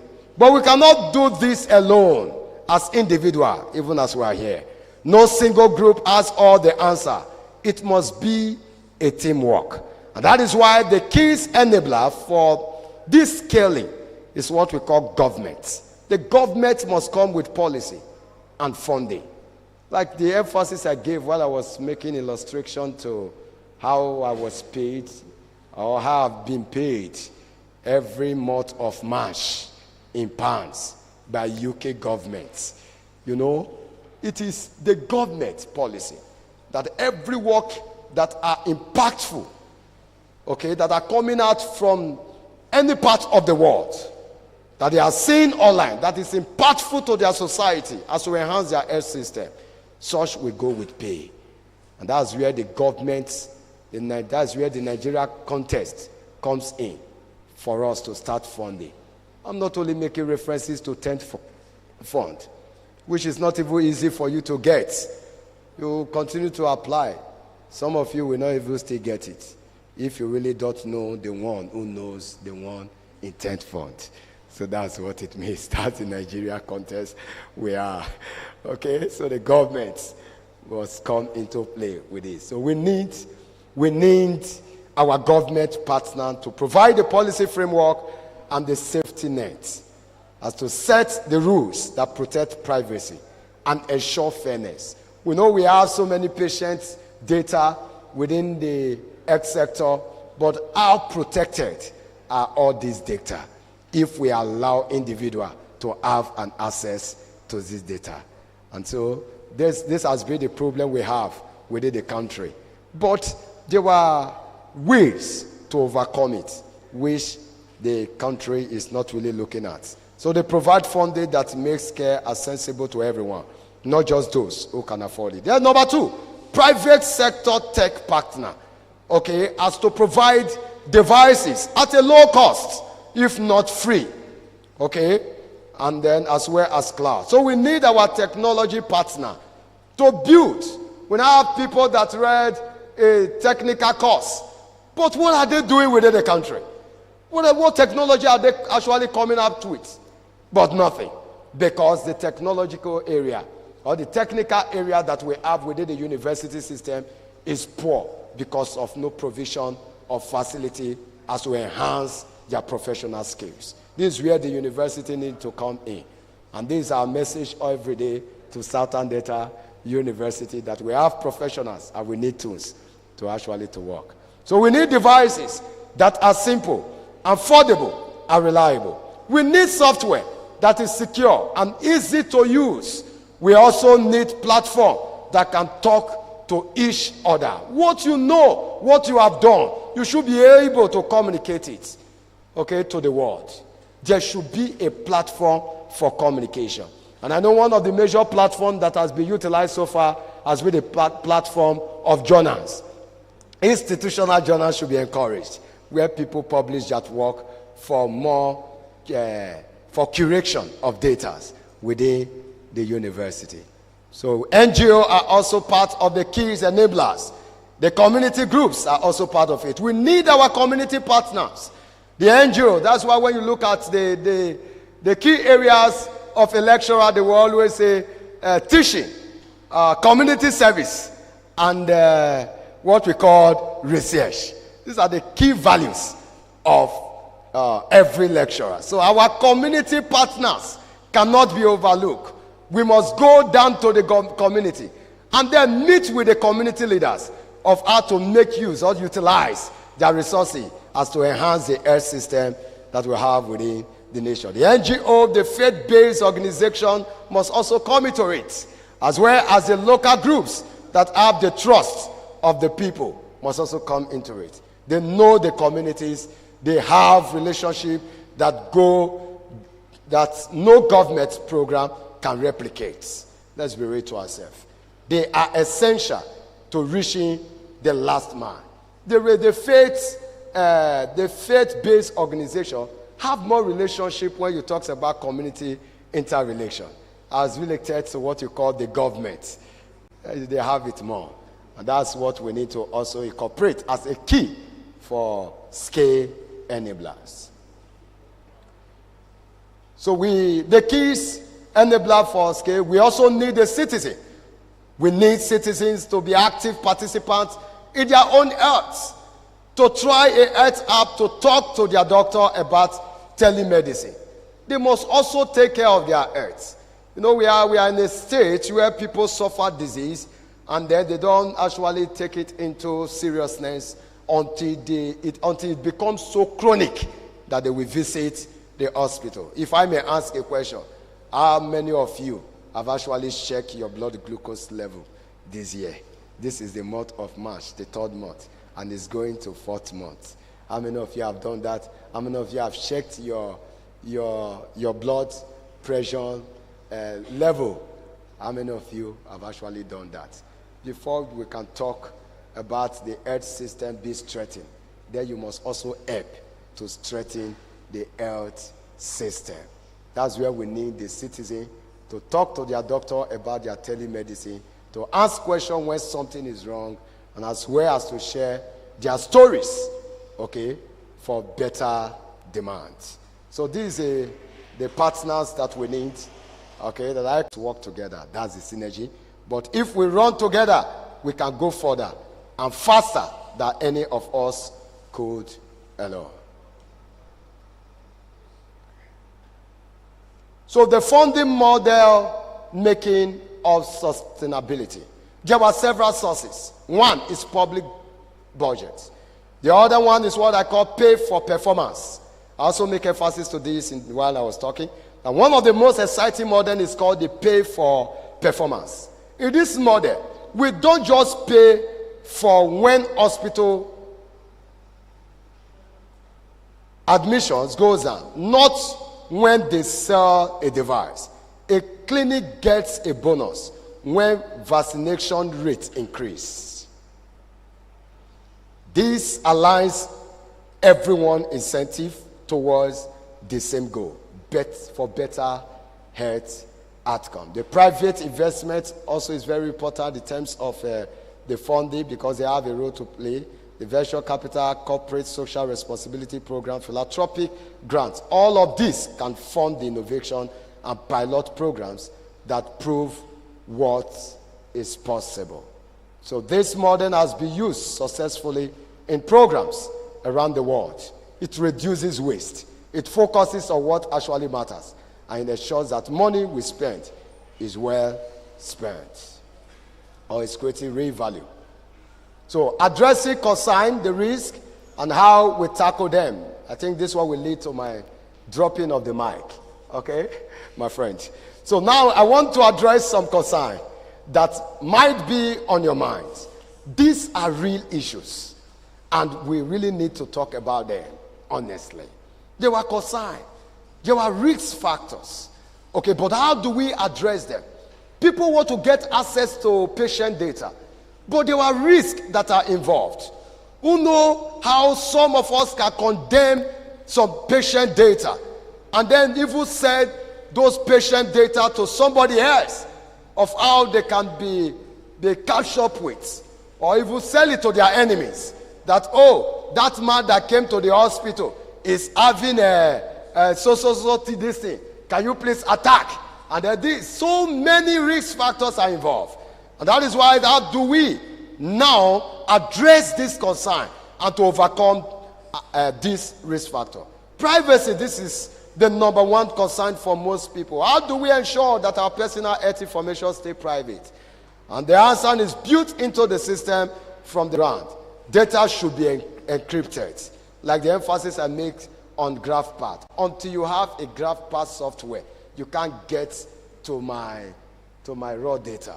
And if I'm using GraphPad 8, version 8, and you are using 9, you cannot also access my own until you get the one I am using. That's how you can encrypt data. So we can also employ such in the university sector. And they see even in the research, office of the research, where people can go and get data on privacy. And I want to believe that such unit is here, okay, which is more efficient and effective, okay, considering the information going out from this university to the outside world, okay, which is very, very good. And I must applaud the university for that. So job displacement. People feel that when we employ this technology, their job will be taken away. It is the command that you give to the technical tools that the technical tools will respond to. I use AI. Most of the constructs, I use AI for analysis. Okay, I use it. I have software I use which is called GraphPad. I have software like SPSS. I have the other software like the arrows. You know, we use them, the in vivo. Sorry, yeah, I think that in vivo, INVIOVO, yeah. We use those software. But now that AI has come to stay, no, but why will you fight an AI? It's just like using your Google to search information. That's exactly the same way that AI does. So it goes down to the depths and gets to you all the information. People that are using it to write their manuscript. It's a very quick way to write manuscript now. And they use it, and they say that it gives you fake references. Who told you that? I paid for a site with $20. Oh, that'd be 20 pounds. Please, I'm confusing that, but let's say $20. Okay, and that's tantamount to 20-something thousand naira. And they collect every month. But it's supposed to be annually. But I don't know why they pick the money twice from my account. And then they sort the site, which gives you genuine references that we humanize every of the write-up that you have and make it to be a clear manuscript. So you don't need to kill yourself again of how will I write? A friend told me, I want to convert my full project work to manuscript. And I said, how many manuscripts do you want? And he said, I need like 2 manuscripts. I loved it. I uploaded the entire work of close to 100 and something pages to a software. And I said, create 2 novel topics that have never been published online. And I will validate it using Google, scholar.google.com. Any topic published online, if they give you that topic, if they give you a topic, just carry the topic, put it there. If it's published, you will know it. If it's not published, Google will not have anything to bring. And if it's published, Google will only bring it as a document. If it's not published, Google will give you related document that is not that. Are you getting what I'm saying? That is how you validate your research topic. So when I give a research topic to my student, what I do to validate it, I take it to Google Scholar. So when I log everything into the software, it created 2 unique topics. And I said, can you please also create it into new manuscript for me? I don't have the time to write. But after everything, I will validate what you are giving to me, if it is correct or is wrong. I'm a professional in it. So when it's wrong, I will do what? I will know. So people use AI unnecessarily without knowing what to do. And then they just go after using it, they put it online. And then they say that the plagiarism will catch up with it. Who dare plagiarism catch up with when I use what is called AI? You use AI plagiarism to want to catch my AI. It will reduce. My brother, it will reduce. I will humanize it. I will definitely want to use different AI, use even Quibot. You know, Quibot happens to be a common one that we use in our. Am I right? If you are used to it. And they turn it. I'm sorry that I'm taking your time, but I will still drop the mic. Okay. Thank you very much. So that's what you can do. So I thank God he said he's going to come up with such program training in the month of June. And God willing and grace working in this institute, and most especially in the Department of Physiology, such program will be aired again.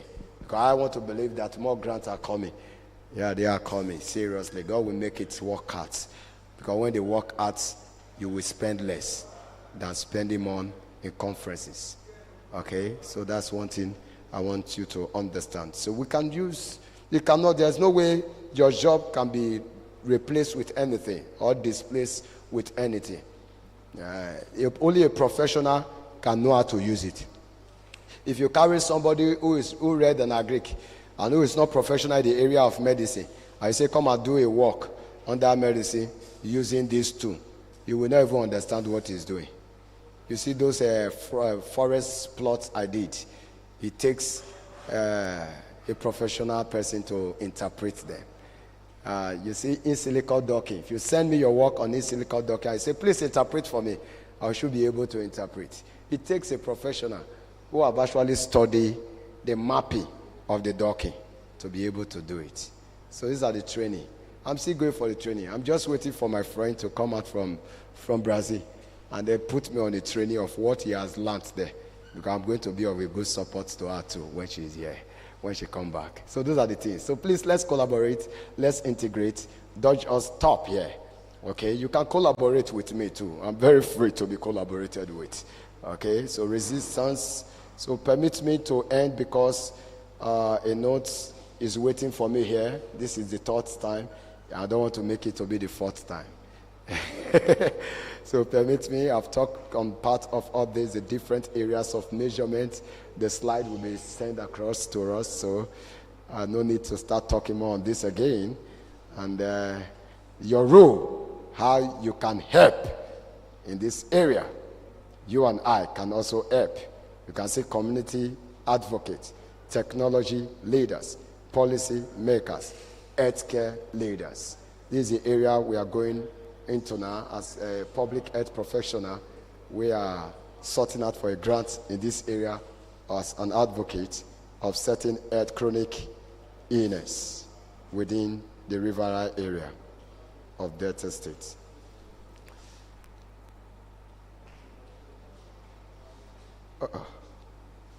Sorry.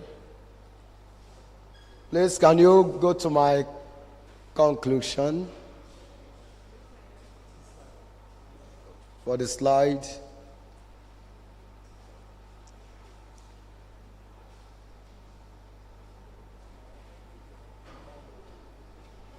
Okay. Let me take it further.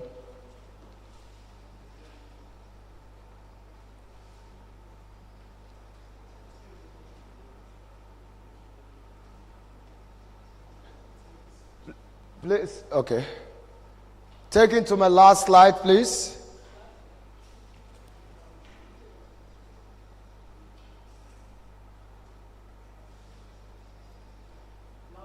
Last slide.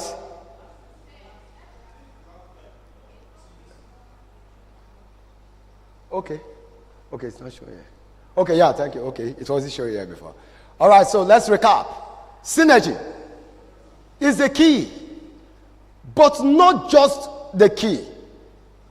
It should be in an operational scale of reaching out to the populace, reaching out to the masses via the benefit we're establishing within. So let's make it simple. Let's not make it so complicated again.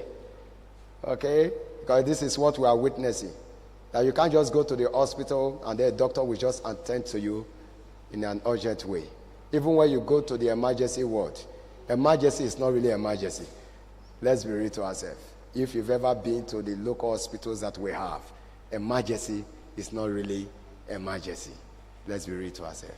So let's make it simple. Let's also make it also affordable.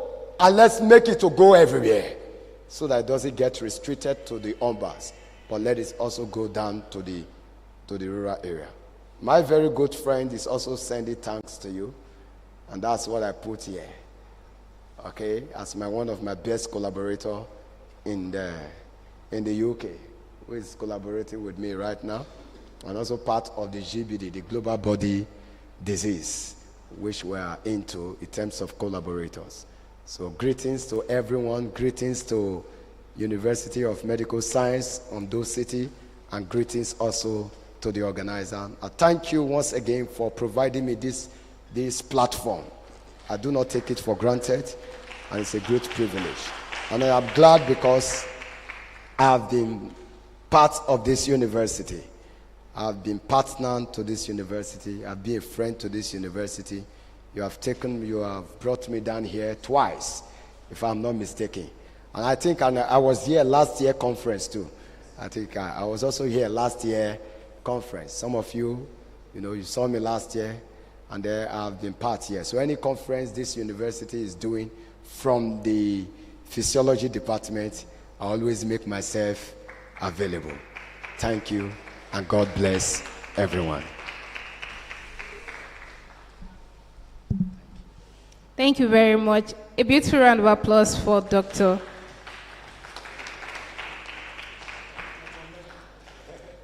Mega. I don't want to murder that name again. Oh, okay. All right. So very quickly, I know that there is a chance that we have questions for both keynote speaker, both Professor Chukwuemeka and Dr. Mega. So if we have questions, we're just taking 2 questions. So very quickly, if you have a question, can we just raise up our hand before we go to the next agenda? Question 1. After this counts, all right, 2. So we are good. Just 2 questions. There's no question inside question. So please, let's just go straight to the question, and so that we can give answers to the. Please, let's step forward, sir.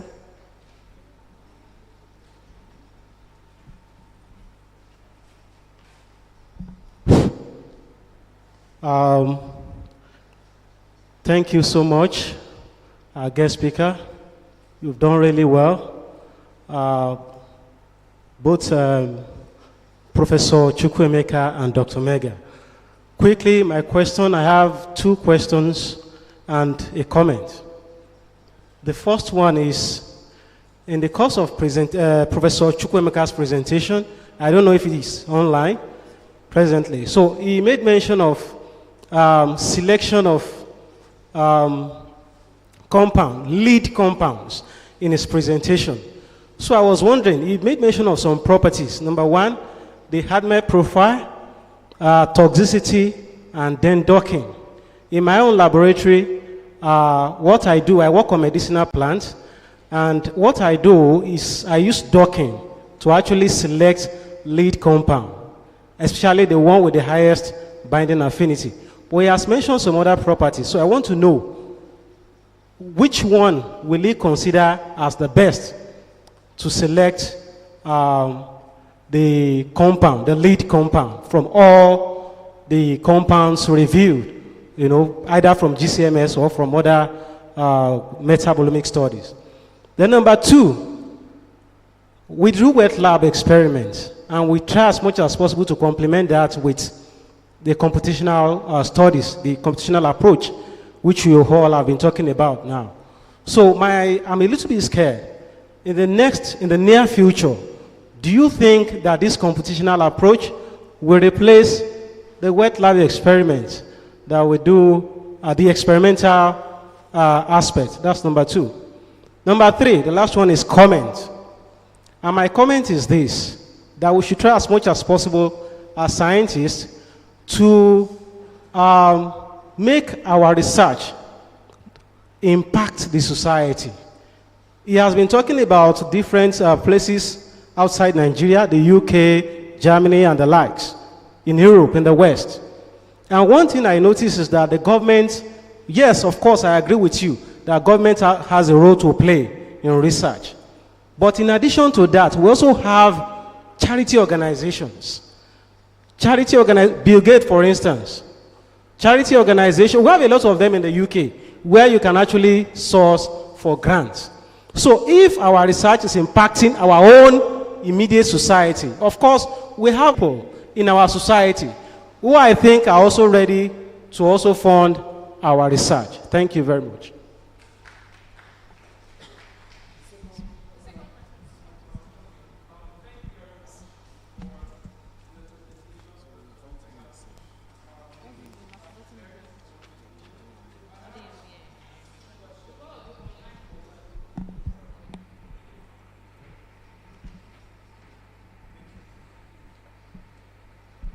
Okay, thank you again for the presentation. So my question is regarding publications.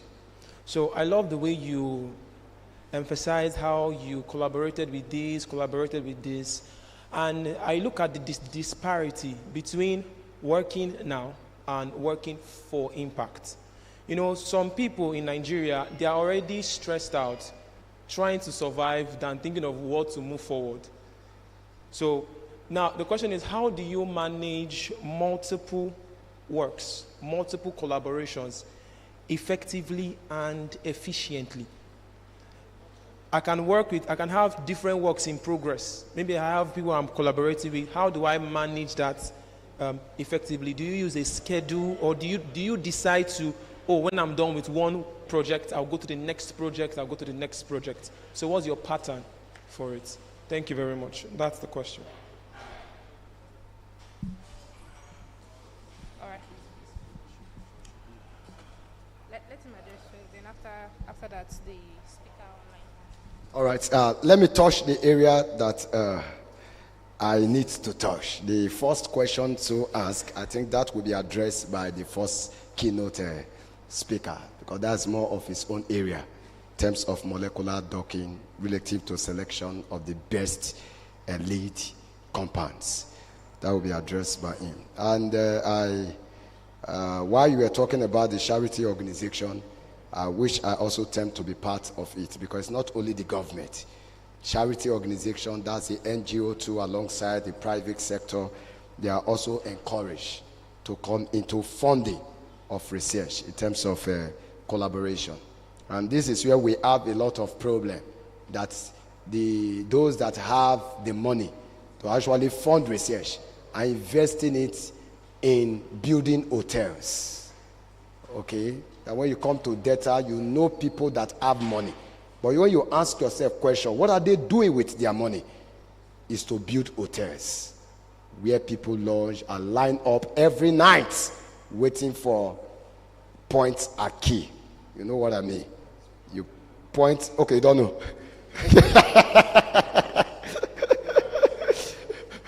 The point are key is not to key, it's not the hair, but point the lady and go with the lady with 25,000 naira.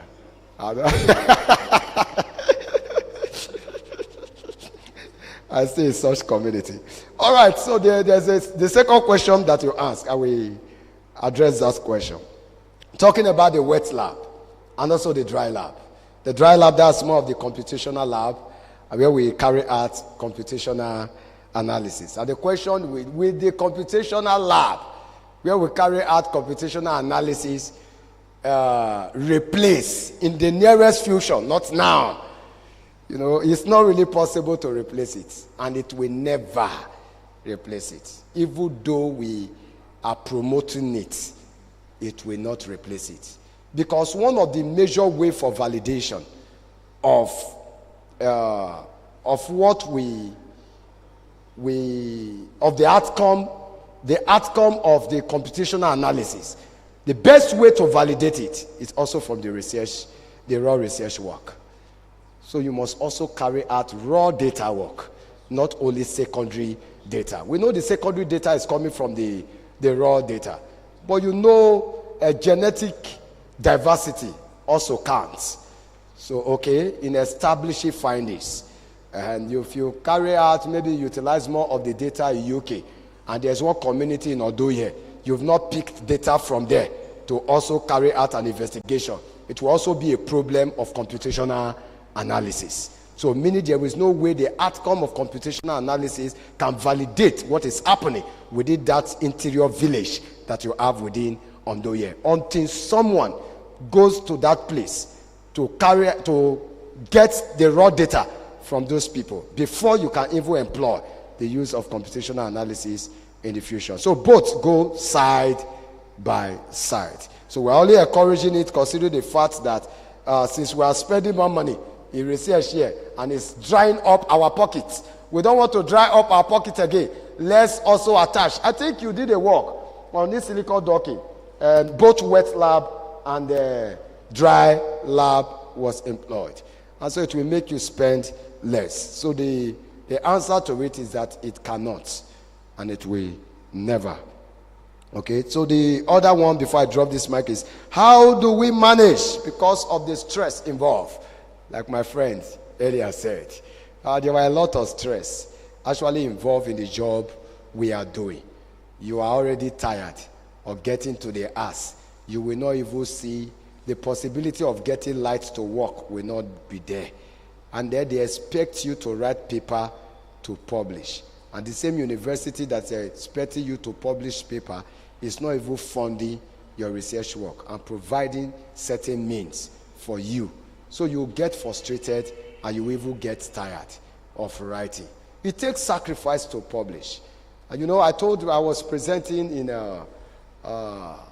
one of the webinars while I was presenting training some researchers. And I told them that today I'm not just using lens because I just grew to develop eye problem.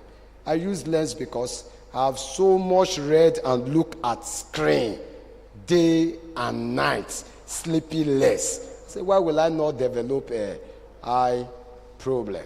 And so these are the things we suffer from. The stress involved, and no funding is coming to replenish the lost calories. Rather, the little we save from the salary, we try to use it to replenish the lost calories. And now when you now have a family, you know what it means. You sacrifice everything to eat less. That's what it means. So these are the problems that we have. So how do we now manage multiple collaboration effectively? It is very easy to manage. Let's say you are collaborating with me, and at the same time collaborating with Dr. Victor here, and they're collaborating with our HOD here. And then we all, number one thing you will know for the collaboration is a collaboration involving money. If the one from him is involving money, the one coming from me is involving money, the one coming from me is involving money, you'll be frustrated and get stressed. Hence, you cannot meet up. So in that case, if you must manage your publication, your research effectively, in that case, you must stick to the one you can afford. But if the one with him is not involving money, the one with me is not involving money, like GBD, the global body disease, it doesn't involve you spending money. It doesn't. It's just your time to review and make your inputs. That's all. The only thing they need for you at the end, your name for authorship. And it will be simply added. So that's why I have a friend who happened to be part of this GBD early enough. And when I logged into his profile online, I saw that the guy was having many papers. And the paper was not part of our own area of fetal programming. Reproduction and fetal programming, we know you are. You know that. He wasn't part of it. And I said, wow, where your paper is just coming from diarrhea, it's coming but related.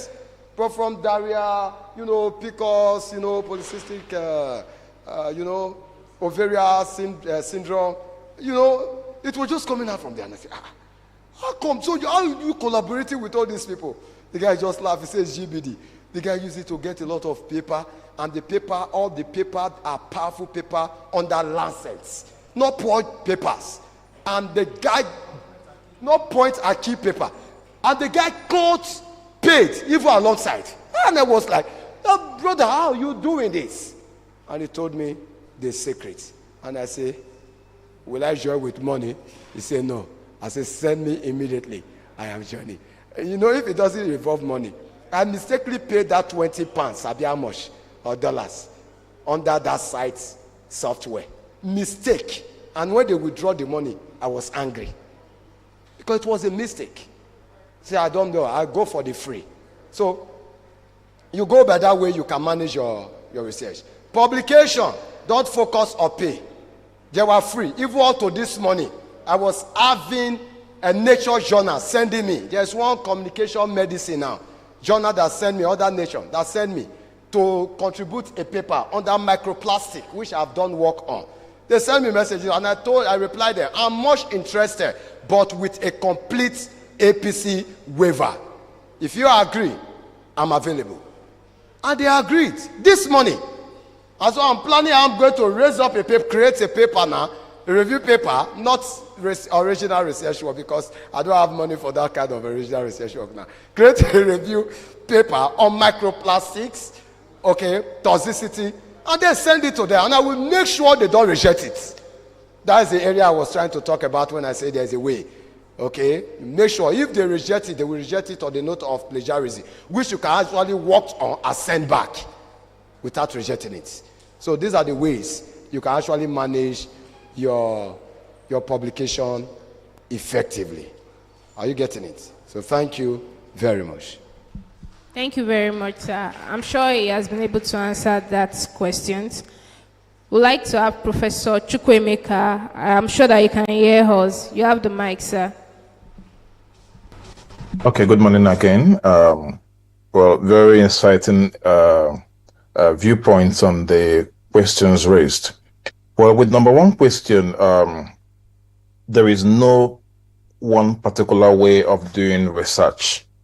You can do research, you can use molecular docking as your first point, you can use the ADMET studies as your first point.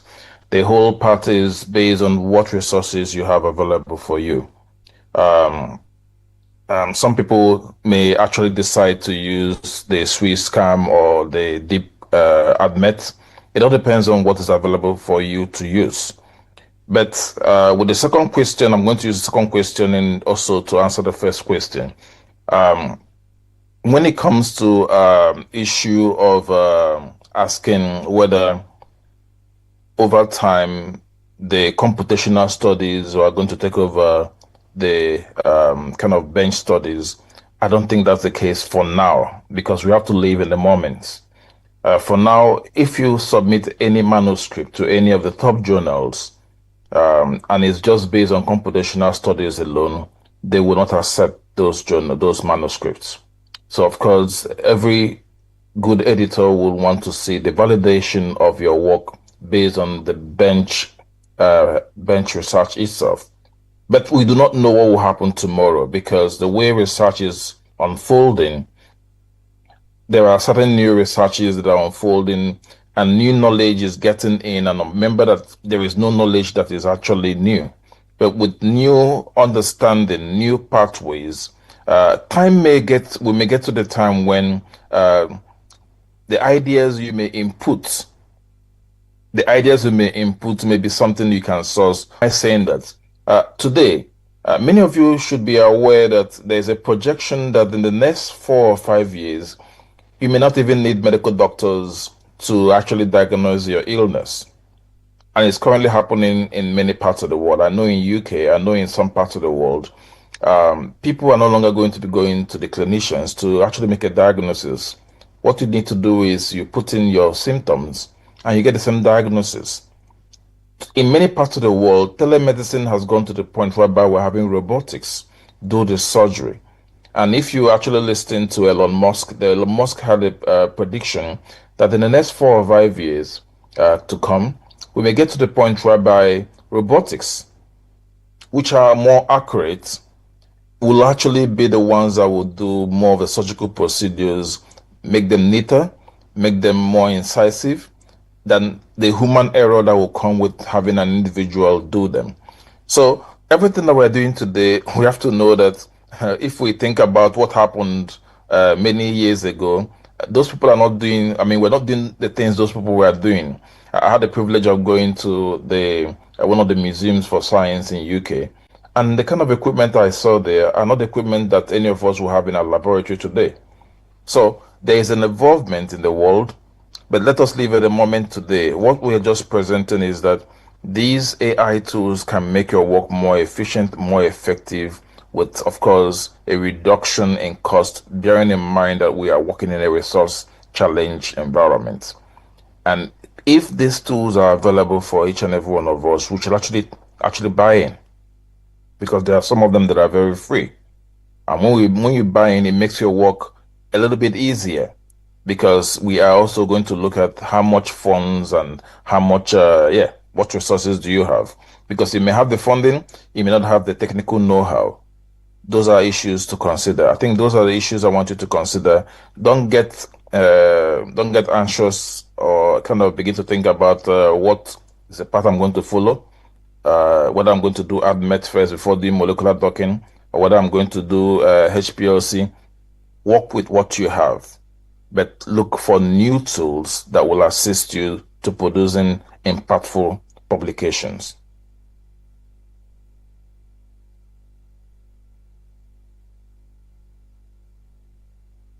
Am I heard? Am I communicating? Sometimes. All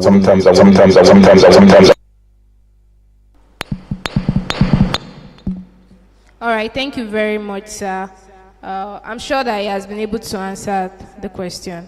All right, thank you very much. And I want to say a very big thank you to Professor Chukwuemeka and Dr.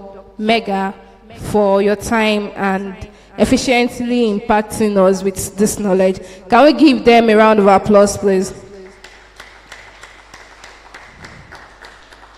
So we are moving straight to the oral abstract section, and this session will last for 40 minutes, and I would like to call on Dr. Adeyomoye to anchor this session. Please, a round of applause for Dr.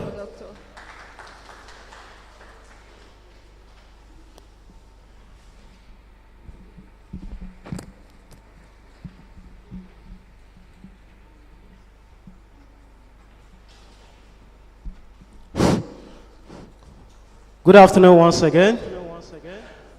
Bow synergy. You've forgotten. Bow synergistically, we do what? Thank you. All right, so it is time for the scientific session.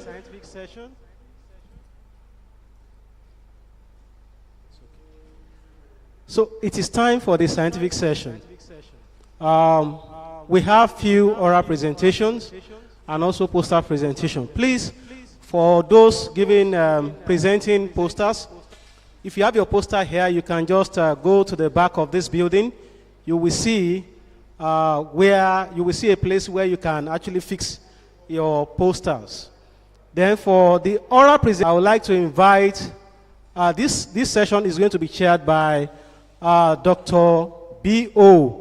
Omolasho. Please, let's give him a round of applause. Please come over to the, thank you, sir. All right. So I also want to call on Dr. A.O. Akinola to be the rapporteur.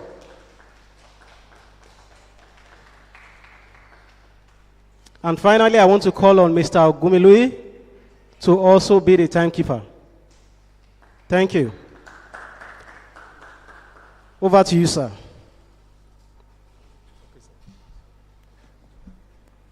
Good afternoon, everyone.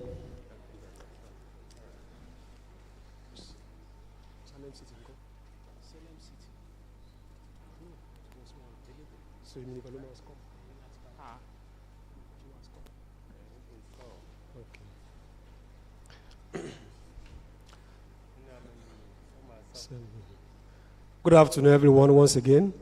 I want to welcome every one of us to... Okay.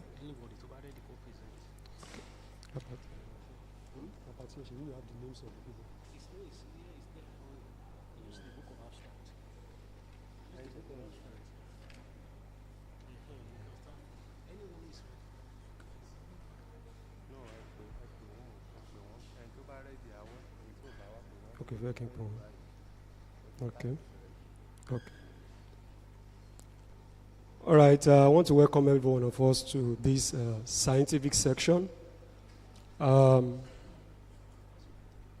Each presenter is going to have 7 minutes of presentation, and followed by 3 minutes for questions and discussion.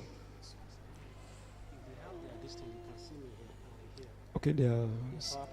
Okay, if you are going to present, please, I want you to move to this office to give them your PowerPoint so that they can get it ready for the presentation. So, like I said, we are going to have 7 minutes of presentation, and followed by 3 minutes for questions and discussion. I'm going to hand over to Dr. A.O. Akinola as the rapporteur for this section. So,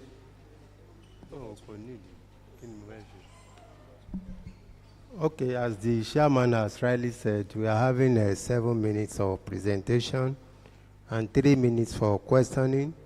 Mr. Okumiluyi is going to be our timekeeper. And by the time you are almost 5 minutes into the presentation, there is going to be a signal so that you know that in the next 2 minutes you are rounding up. So I want to implore us to stick to the timing. All right. I would like to call the presenter. Okay, where's the oral presentation? Okay.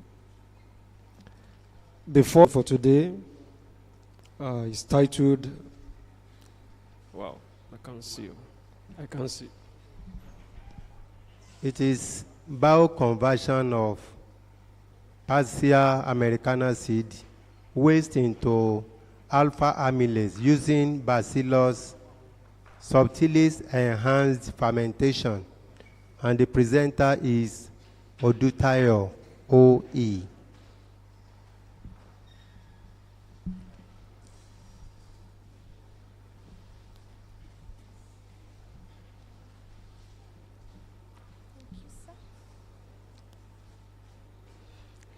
Good afternoon, members of the panel, ladies and gentlemen.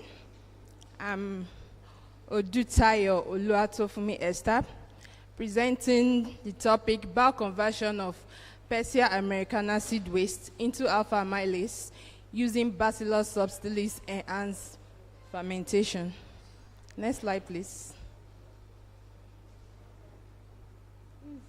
The next slide, please.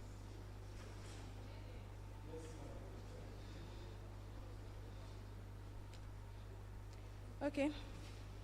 I don't have my. Oh, I think it was. Okay. It's not doing it. It's not doing it. Okay, so alpha amylase is an enzyme that's found wide use industrially. It is not it's a known enzyme actually, but it has widespread applications in varieties of industries. And due to this reason, research keeps on going on, be it maybe the substrates used for production, the organism used for production, whether it will be engineered, and for purposes such as increased stability, increased thermostability, and for different purposes. So for this study, rather than using commercial substrates, the commercially known substrates such as starch, cassava starch, cornstarch, so we decided to use waste. That is Persea americana seed. So the Persea americana is the popularly known avocado. So we decided to use the waste, the seeds, which are usually wasted as a substrate for production. Okay.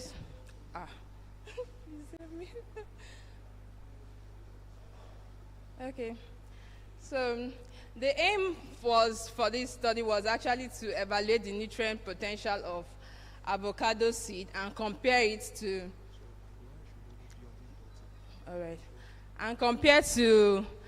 compare the results to the commercially known substrate. And this work contributes to ongoing efforts to convert agro waste into useful bioproducts.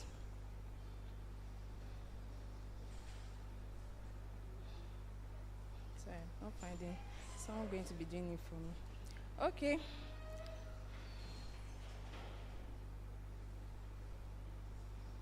Is overshooting.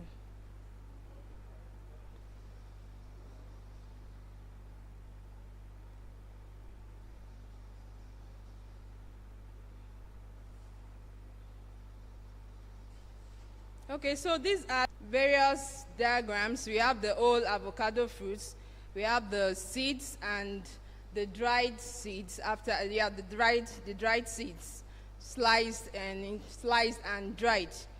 So these are the various methods used: the plant collection, identification, we have the voucher number, so the preparation of the flour, the proximate analysis, collection of soil sample for the isolation of the organism, that's the Bacillus subtilis, used for the production of the alpha amylase.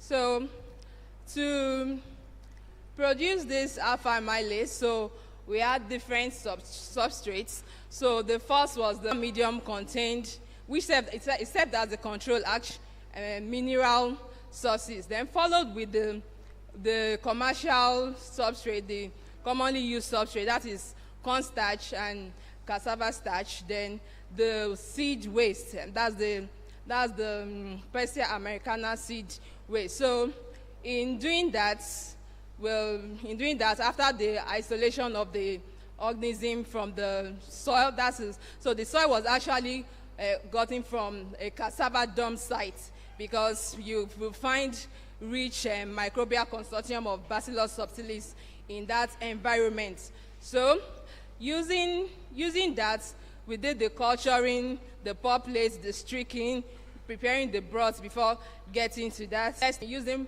Python for our Python matplot library for our graph generation. So these are we have the Persea americana in green. So for the cornstarch, we have in yellow, and the tapioca starch, tapioca starch, also known as cassava starch, so we have that in blue.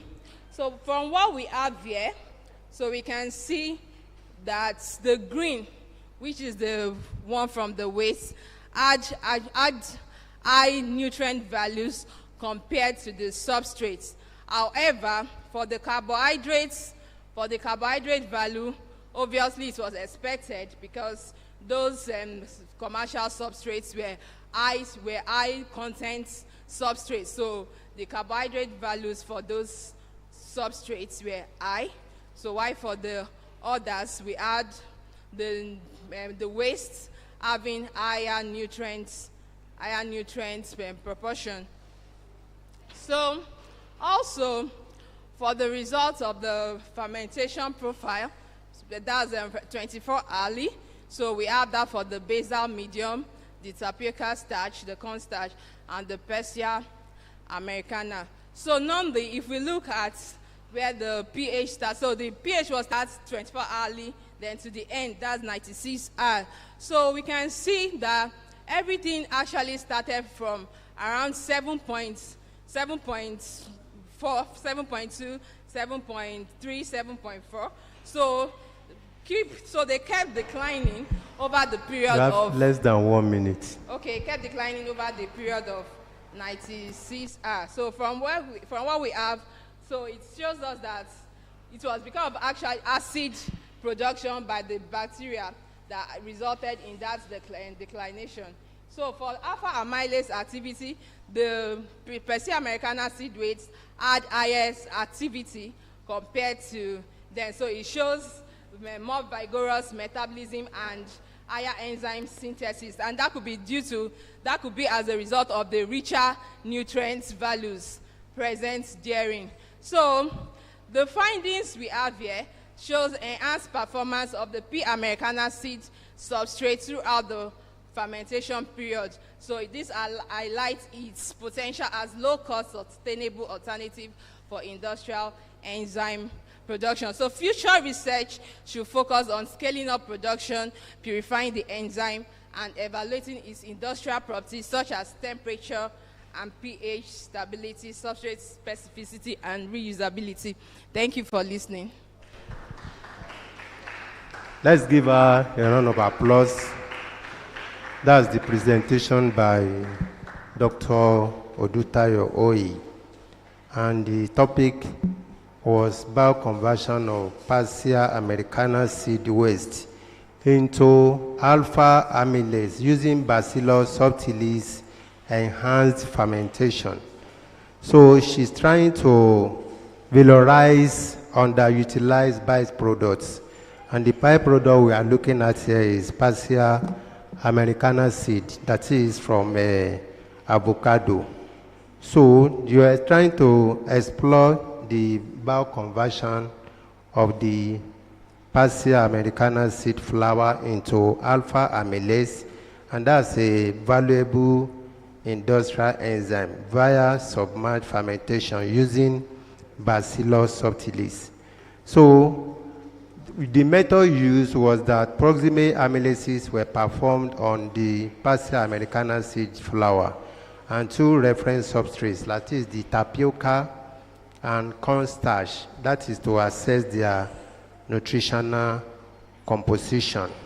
And a 48-hour culture of B. subtilis was used to inoculate fermentation media containing either the test or control substrates. So that is the summary of what she has presented.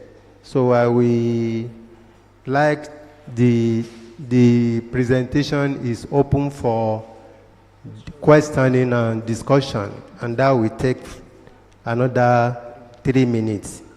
So if there's any question, yes, Dr. A.G. Adeniro. Is there any other question or any comment? Yes, Dr. Mega. Let's give it to.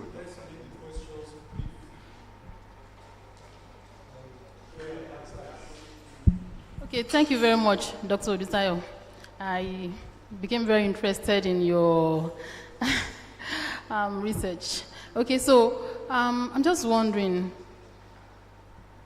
how safe is it to collect microbe from a dump site along any area, like a dump site? and you use it to ferment a waste product that you want to use for something else to produce alpha amylase, right? Okay, so how safe is that? In the process of your conversion, was there any point you will have to purify and make it safe? And then why don't you get your microbe from somewhere else instead of a dump site? That's my question. Yeah, I just want a clarification on your presentation as regards to the bowel convection. I say I just need a clarification on your presentation relative to the bowel convection of that Passia americana. Was it really bowel convection into a new product of that alpha amylase, or a profiling resulting from proximate analysis? I just need this clarification, so that in case if it's a profiling, then there should be a reconstruct of the title. Okay, sorry, I want to add to my question. What's the specific name of the microbe, or is it just any microbe that can apply to this bowel conversion? Okay.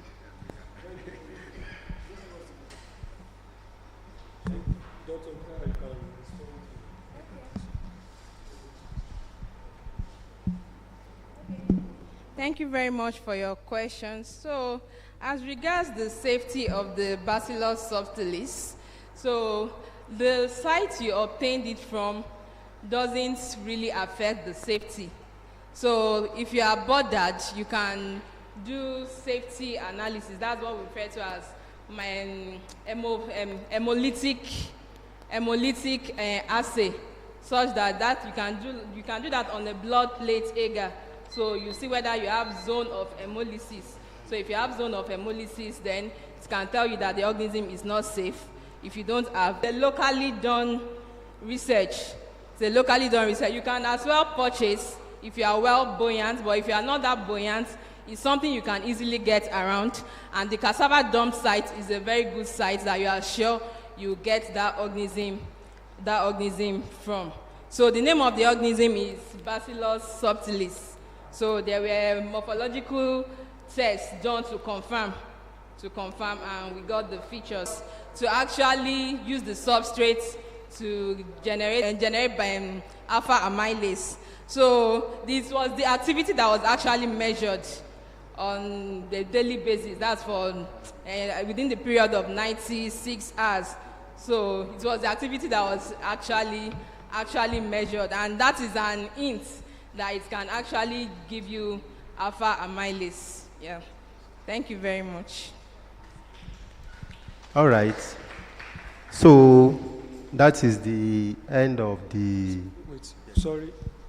For the purpose of those who are not biochemists or physiology, what's the advantage of alpha amylase? It has wide... No, I wanted to say it because it's not all of us who are biochemists or physiologists. Okay, you can use it for meat tenderization. Even you can use it in the production of detergent, and in detergent production, that will help you break down starch stains. You can use it in paper industry for coating. So it's to actually break down the long chain sugars to shorter dextrose. So it has wide applications across various industries. Thank you, Dr. Odutayo. Thank you very much. Let's give her a round of applause. Yes, I want to find out if PC Aja or FS Ezeoha with protective effect of Cyperus esculentus on neurobehavioral and hepatorenal dysfunction in offspring Tanosporats, if they are around. Oral presentation 2. Is there any one of the authors around? I think it's supposed to be virtual. It's supposed to be virtual. Are they online? Some people are online. Okay, no, but okay. So, oral presentation 3. Moderate consumption of red wine impacts those dependent organoprotective hypoglycemic. Is virtual. Okay, now. Is it now? Is it ready? It's not ready. Okay. All right. Okay, effect of methanol extract of Xylopia atopica pods on colitis-induced behavioral alterations in male rice.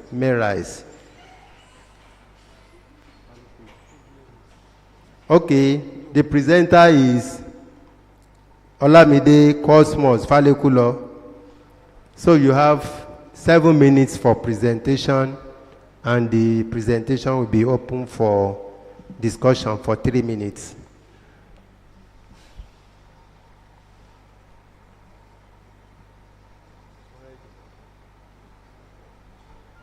Good day, esteemed members of the modulatory role of methalonic topical extracts on colitis.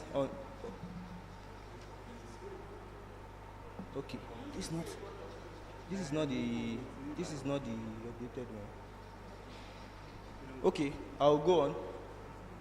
This is not the updated one.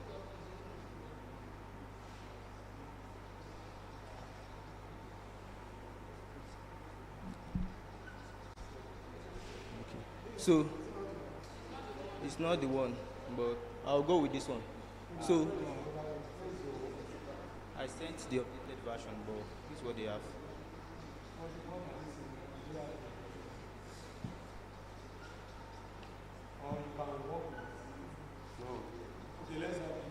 Let's have the updated version is with them.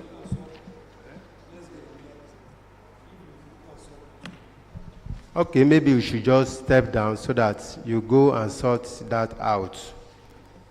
Oral presentation 5. The effect of N-acetylene on reproductive toxicity induced by zinc oxide nanoparticle in male with rats. Organetega Onome Bright. It's online. Okay, is it ready? No. All right. OPCs, Ogbuke Flora E. Is that online too?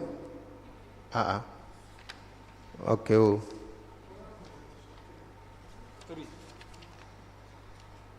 Shebi, it's online and it says it's not ready. 3 is ready.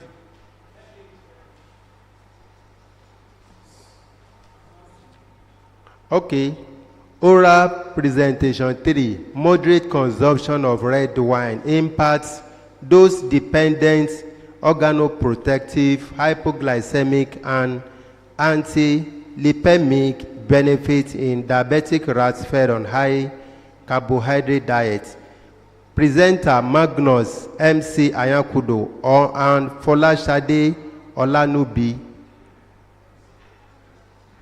Is that ready? Online. And let's have the presenter, if he or she is ready. She's ready.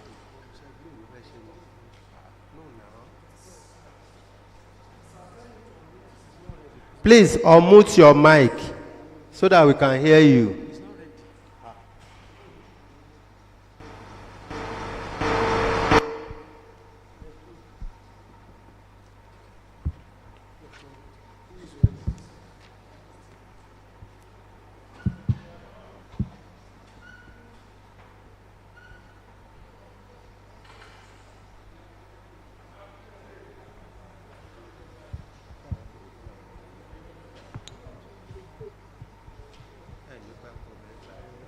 Hello, good afternoon. Good afternoon, sir.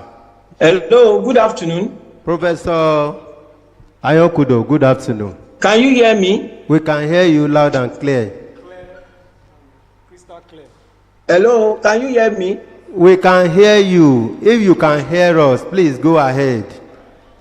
Hello, good afternoon. Can you hear me? Yes, we can. I would have loved to plead for maybe give me extra 20 minutes if there is anyone that wants to present now. I'm just trying to package everything together so that I can send you the slides too while I'm presenting. Just give me 20 minutes, please. Right, all right. So, hello. Thank you. Hello, can you hear me? We can hear you. Okay. I've heard you. Just give me 20 minutes, please, all so right. that I can send you the slides also. All right, thanks, Prof. All right, so the next presenter is OP7, Gender-Based Variability in Psychological Stress and its Impact on Cardiopulmonary Function. The presenter is Akingbade Adenike Evelyn. Is she ready? Yes, you have 7 minutes for presentation.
Gender-based difference in psychological stress and its impact on cardiopulmonary function. Introduction. Stress is the body's natural physical and emotional reaction to demands, threats, or changes, often described as a feeling of tension, or being overwhelmed. Psychological stress, on the other hand, is defined as a mental and emotional state occurring when perceived demands exceed a person's ability to cope, often manifesting as anxiety and feelings of being overwhelmed. Psychological stress differs from stress because it specifically stems from a person's emotional interpretation. Gender differences in response to stress have been recorded in various studies, and these differences have been seen to have been caused by hormonal and physiological differences in both genders. However, there is limited data within our environment, and so this study focuses on identifying these differences and examining how they affect cardiopulmonary parameters in the Nigerian population. This study used a cross-sectional design which allows comparison between groups at a single point in time. A total of 61 adults were recruited from the University of Medical Sciences, and 2 tools were used for stress assessment, which are the DASS, Depression Anxiety Stress Scale, and Perceived Stress Scale. The study was carried out at the Physiology Laboratory of the university, and data of each participant was gotten during their one-time visits. Cardiopulmonary parameters, including heart rate, blood pressure, electrocardiography indices, oxygen saturation, peak expiratory flow rate, and other spirometry values were gotten from each participant during their visit, and it was analyzed with SPSS 21. This table shows the analysis between gender and stress scales, with a much higher proportion of females falling into the severe and extremely severe categories, with 85.7% of the individuals recording extremely severe stress being females, and males recording 14.3%. This table shows the analysis between gender and depression level, and there was no meaningful gender difference and not statistically significant. This table shows the analysis between gender and anxiety level, with females recording a higher percentage of individuals in extremely severe category, and males recording 0% in the moderate anxiety category. And this reinforces the pattern that females show a higher psychological burden, particularly anxiety. Ventricular rate had a weak positive correlation to stress scale, indicating that when a person is stressed, there is increased heart activity caused by increased sympathetic activity. There was also there's reduced airway function with increasing stress. There was also a weak negative correlation with forced expiratory flow rates, signifying that increased stress is often linked to early airway limitation. For the linear regression, gender was significant across the three cardiopulmonary parameters, which are ventricular rate, peak expiratory flow rate, and forced expiratory rate. However, stress was not significant when there was further regression done. So this shows that gender consistently shows a strong influence across all significant cardiopulmonary parameters, but stress loses its strength. Discussion. From the result, this study shows a clear gender-based difference in psychological stress and its physiological effect, and there was a significant association between gender and stress levels. A higher proportion of the participants that were in severe and extremely severe stress scores happened to be females compared to their male counterparts. A similar pattern was observed with anxiety, where females made up majority of the participants with extremely severe anxiety levels. And this was also statistically significant.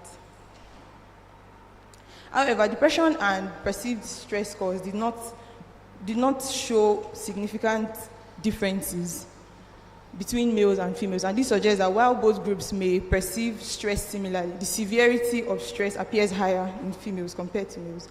There was also a positive correlation between stress scores and ventricular rate. There was also while there was positive correlation between stress scores and ventricular rates, showing an increase in heart rate and sympathetic activity, there was a negative correlation between stress and respiratory parameters, specifically peak expiratory flow rate and forced expiratory flow.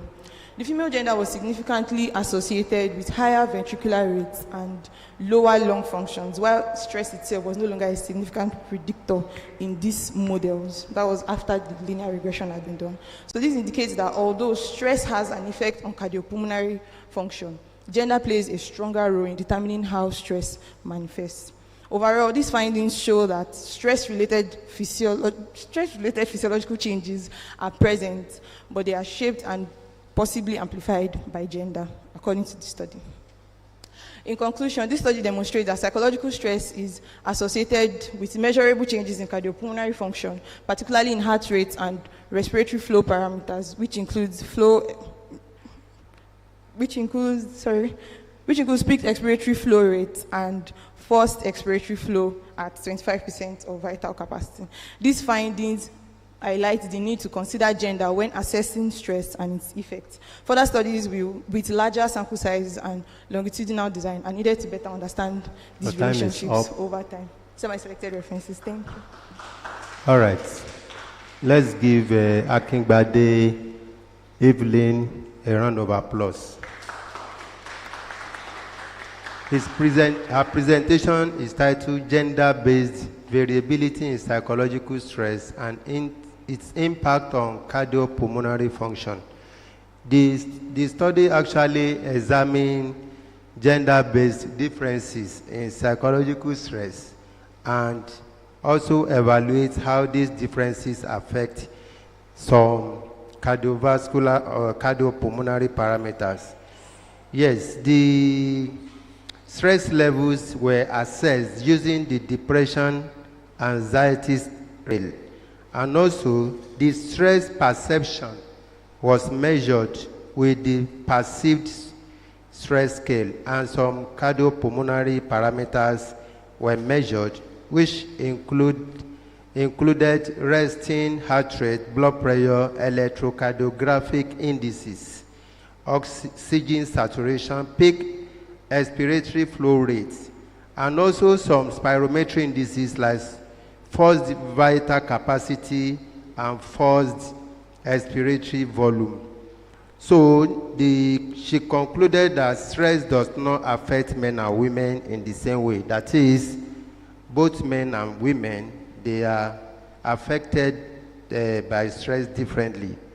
So we want to open the presentation for questioning and discussion for the next 3 minutes.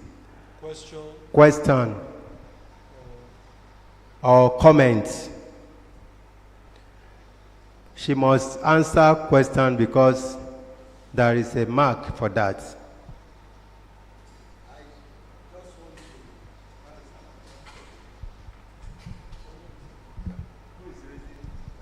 Yeah, you're looking at the area of gender base as relating to how they perceive psychological stress.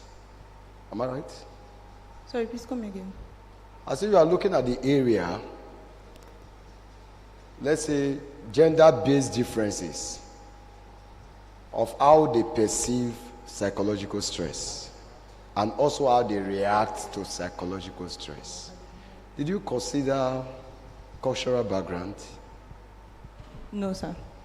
Because I feel cultural background also have a way of influencing such results. Because when you say male may tends to have different cultural background. Female also have different cultural background.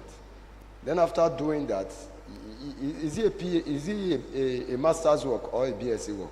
A master's work, sir. So we want to advise by comment that you can integrate this area to it for comparative analysis. Then you will not do what I call multivariate analysis as more of determining the major, let's say the major differences. What is actually prompting these differences and the cause of these differences to individual in terms of psychological stress. Then secondly, how do you actually measure this psychological stress? What are these psychological stress? Okay. So we use 2 stress questionnaires to assess stress. The first one is depression anxiety stress scale, which assesses the severity of their stress level, severity of their depression, and severity of their anxiety. And we also used PSS, which is perceived stress scale, which assesses their perception of the stress that they are Can you facing. classify that to be a clinical outcome if you are dealing with patients in the hospital? I didn't get your question. I didn't get your question, sorry. It's all right. Too bad. Thank you, Ms. Akingbadi, for your presentation. So, sorry I didn't listen to most of your presentation, but I want to ask, what are the specific factors that you could say caused the differences in the level of stress as regards the way it affected male and females differently? At least you should be able to specifically outline some things you measured, the measurable factors. Yes, how did you arrive at determining that stress affects females and males differently? Yes, that's just what I'm. How did I arrive at? I'm sorry, I didn't. How do you arrive that stress affects the male or female? What are those measuring to? Was your financial constraint? Was you? Those are the things you want to hear from you. So we used the UNIMED population, and some of them were students, some of them were staff. So I would say that work would have been one of the contributions. Studies, probably financial constraints from students that were not able to feed or pay their school fees, and yeah, I think those were the 3 that quite a number of people said when they came for the assessments. Thank you. Thank you very much. I think we'll call the next presenter. Sir? Yes. We are done with her. All the 2, I think they are just comments. Okay, the other one was a question, and I think she has attempted the question. So, do we have somebody online that is okay? Okay, okay. The presentation number 4: effects of methanol extract of Xylopia ethiopica pods on colitis-induced behavioral alterations in male mice. OC Falekulo, are you ready?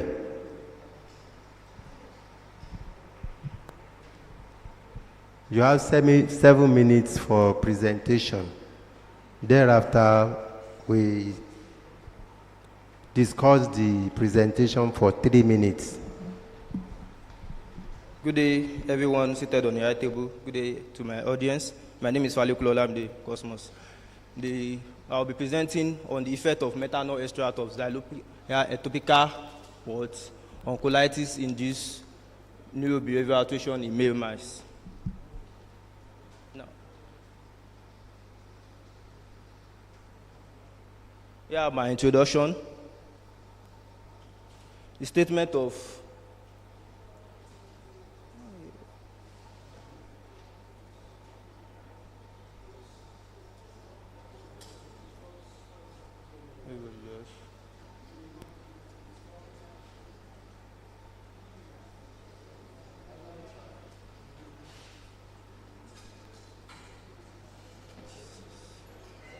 what's the issue?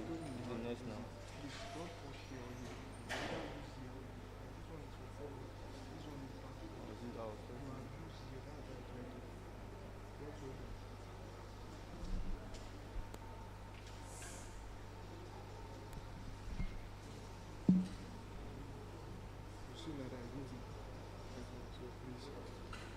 Okay.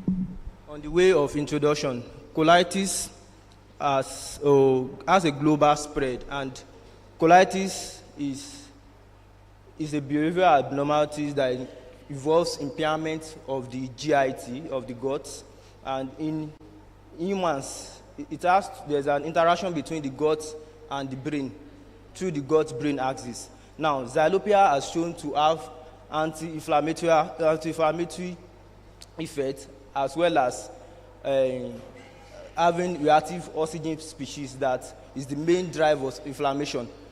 Xylopia ethiopica helps to reduce this reactive oxygen species. And going to the statement of problem, most drugs we use in treating ulcerative colitis do not treat the neuroinflammatory effect that comes after post-colitis. So this is why the need for alternative drug. So in these studies, we are going to be seeing the effect of Xylopia involves. I'm going to be checking out for the effect of Xylopia ethiopica metanoic extract on the antioxidative properties of Xylopia ethiopica extract. I'll be looking at the anti-inflammatory properties, and I'll also be looking at the effect of Xylopia ethiopica extract on neurobehavioral alterations. Firstly, on the way of the objectives, I'm going to be listing it the way the procedure was done. I first check for the effect of Xylopia ethiopica metanoic extract on the disease activity index of colitis. Then I move to the neurobehavioral effect of treatment of Xylopia, after the treatment of Xylopia ethiopica on DSS-induced colitis in mice, and investigate the effect of the metanoic extract on lipid peroxidation using markers like SOD, MOD, and the MDA. Then also I check for the effect on antioxidant level, on the effect of Xylopia ethiopica extract, also on anti-inflammatory level, and on neurotransmitters. The specific neurotransmitter that I checked for was serotonin. Next slide. Now, methodology. These are my materials and methods, experimental design. 25 male mice were used, and they were classified in the number of 5 into 5 groups. We have control, DSS only group. This group was given DSS and water, DSS plus 200 milligram of Xylopia ectopica. We have DSS plus 400 milligram of Xylopia ectopica, and the fifth group was DSS plus 200 milligram of sulfasalazine, which is a known drug for treatment of ulcerative colitis. Next slide. Next slide. Now, how ulcerative colitis was induced using DSS. 3% of DSS was given to animal in their water for 7 days using the method of Omolato Esho 2024 and Ziangeto 2024. Next slide.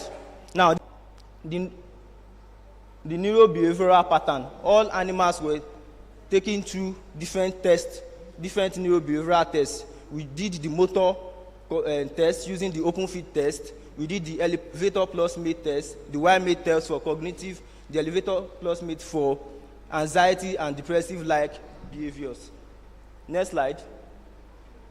Next slide. Now, to the biochemical assay, which is the biochemical part of the research, which has to do with the antioxidant and the lipid peroxidations. So we use the ELISA method was used to attest for neurotransmitter and other biochemical parameters. Next slide. Now, collection of sample. The mice were immunized and their brains were rinsed in ice BPS. This is the procedure for collection of sample. I have a lot of slides, that's why I'm trying to meet up with time. Next slide. Next slide. Now to my results. Now, from the previous slide, the first result, according to my specific objective, the first result was on the disease activity index. You can see for the control, there was no sign of disease because colitis was not induced. For the DSS only, colitis was induced without treatment. You can see the progression of the disease. Going to the treatment, you can see the progression during induction of colitis, and post-treatment, you can see the return to the normalcy. You can see the results there and the level of significance. Next slide. Now, the next one we'll be talking about the effect on the neurobehavioral pattern. This is grooming and wally, which is a locomotive behavior. Now, there was no significant difference in grooming pattern, but there was significant difference in wally pattern at animal given 200 milligram of DSS and animal treated with the known drug, sulfasalazine. Next slide. Next slide. Now, line crossing. There was just significant change at animal given 400 milligram of DSS and 400 milligram of Xylopia ectopica after induction of ulcerative colitis with DSS. Now, for rearing, there was no significant change. Next slide. Now, time spent in, for the time spent in light bloods, the treated animal spent more time at the light bloods and lesser time at the dark bloods. Next slide. Next slide. Now, time spent in open arm, the animal spent more time at the open arm and lesser time at the closed arm of the elevator plus mace. Next slide. Now, the percentage of alternation of Y-maze. This is a cognitive behavioral pattern. Now, for the correct alternation of Y-maze, this is to show that the animal can remember the last arm of the Y-maze they went to. So, please go to the conclusion. Your now, going to the conclusion. Next slide.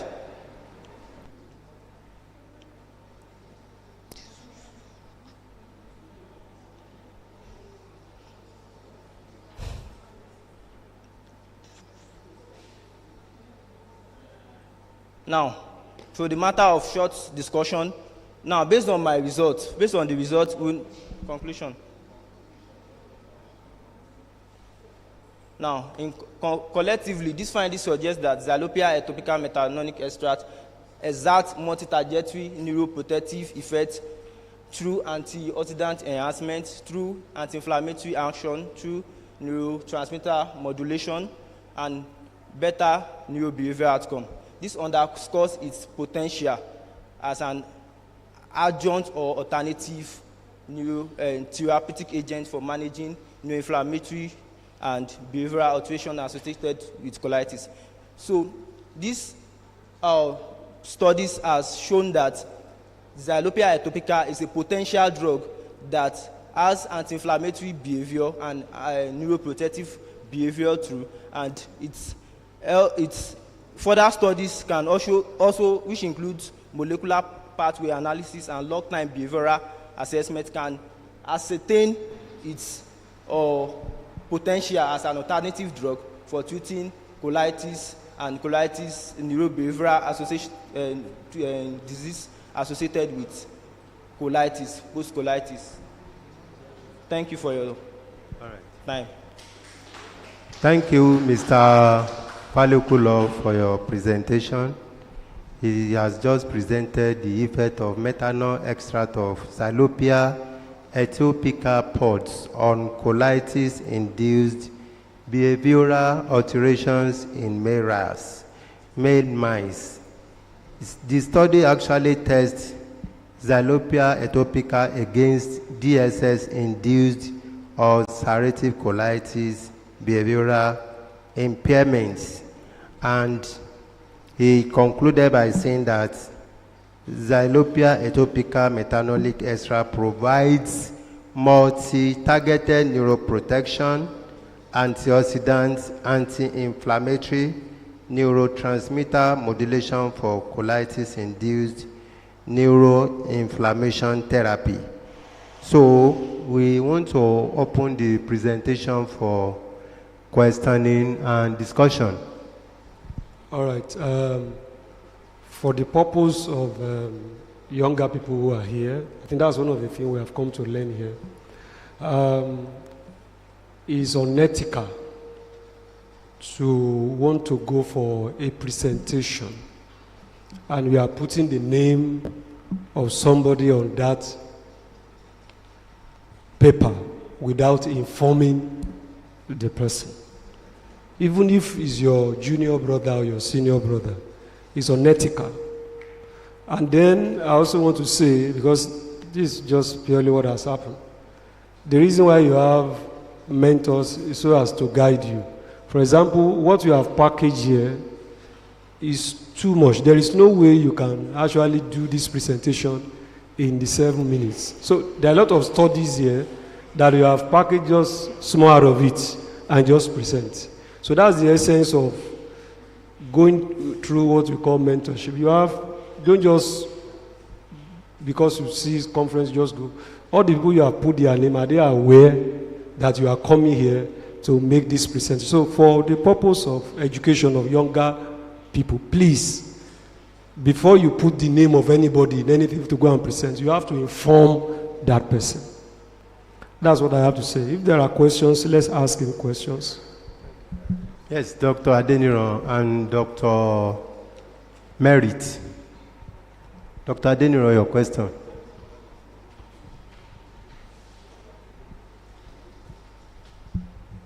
Thank you for your presentation, Mr. Falekulo. Okay, so my question is this. Since there is a standard medication for colitis, why did you now decide to use Xylopia atopica for assessing neurobehavioral alterations in colitis? Because they don't say anything about that. Okay. For my justification, the reason for this study is that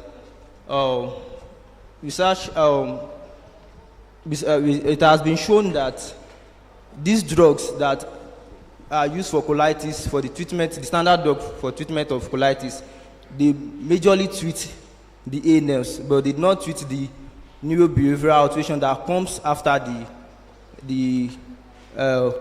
after colitis. For example, depression. Most patients that undergo colitis, ulcerative colitis, fall into depression, anxiety, and other neurobehavioral alterations. But the drug will only take the disease off, but it will not treat the neurobehavioral alterations. That's the reason for alternative studies. And this study is part of the alternative studies just to see if this extract can treat both the disease and the conditions that comes after the disease.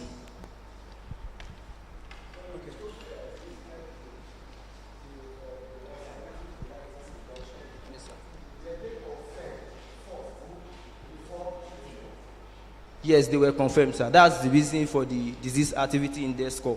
We confirmed that we checked their stool score and everything. We checked everything to confirm that they have come up with ulcerative colitis before the treatment.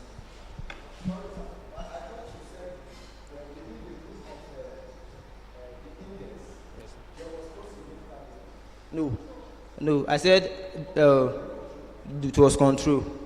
It was control, I said. It's even on the diagram, just the way I was speeding up and all. Okay. Thank you. So thank you very much. Just to follow up from what Dr. Megan said, he said that the management would solve the neurobehavioral alterations, because normally in clinical practice you can give an adjunct to solve that. But you're saying that this one intervention can solve both. Now, my question is, going from the teaching we had today by Dr. Megan, imagine I were a special advisor to the Minister of Health, and I had $5 million to give you because I like your research. Can you outline how you would go from here to tested it in rats, in mice. So how would you use your research to impact your community? That's my question. Now, thank you. Now, if there was more funding for this research, we are not taking the drug directly into the market. That's why in my conclusion, I recommend that there are more studies to confirm, to ascertain this. We do more biochemical and more analysis to confirm that this extract could actually treat and with with minimal side effects before we can now administer it to human subjects. So with the funding, we will do more research to be able to ascertain that we can produce it out for the market. Thank you for your presentation. I want to be clear on your topic, effects of methanol extract of on colitis-induced behavioral alteration in male mice. So I want to know, is it that you use colitis to induce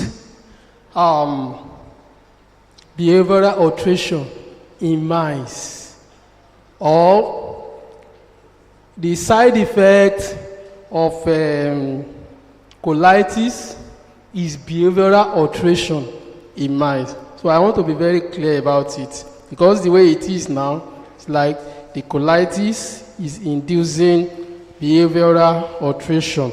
And if you look at it, human beings can have colitis. Does it affect their behavior, their cognitive reasoning and all that? So I want to know. No, it's a side effect, and human beings that come up with colitis has this neurobehavioral alteration as side effects. Are you very sure? Yes, sir.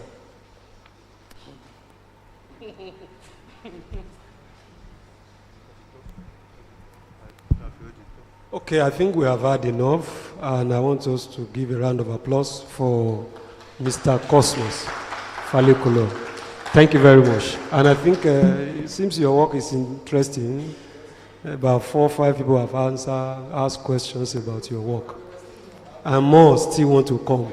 So a round of applause for him once again. Yes, I was informed that there is an online presenter, and the topic is telemedicine in surgical care in Africa. A review of current applications, challenges, and opportunities. And the presenter is Dr. Adedoyin Alao. Dr. Adedoyin Alao, you have the floor, and you are presenting for 7 minutes. Can you hear me?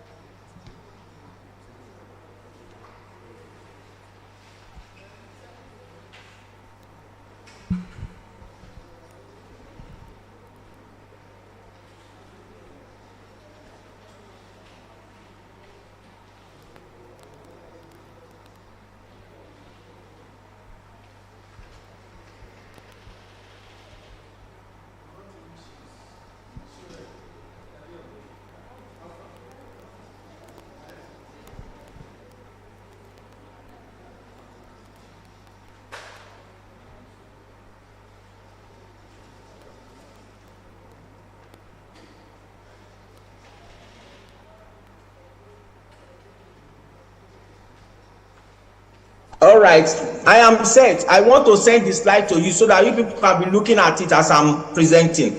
So just give me 1 minute. But we are not. In 1 minute, I will send it now. You share it now. Yes, that's what. I think this is Professor Ayokudo. Oh, from my hand. Okay, I'm coming. Let me send it to my phone. But if you don't mind, I can send it to you people so I can plug it there. I'll send it to Dr. Victor now. You are free to present to Professor Ayokudo. You have 7 minutes. Just a minute, please.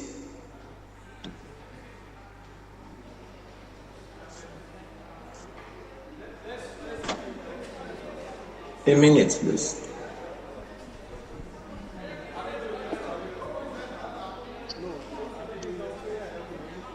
Hurry up. Adedoyin Esther, are you ready? Yes, sir.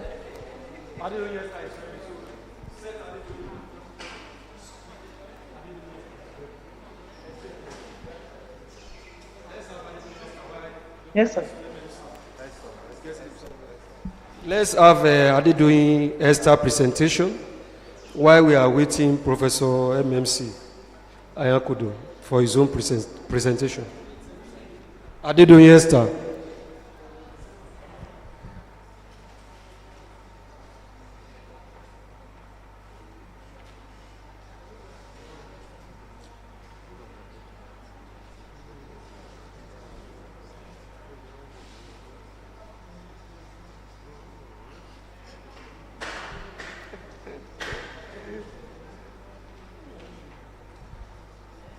Adedoyin Esther, please share your slides so that you can present. You have 7 minutes.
Please, Shama, come and tell us who is ready.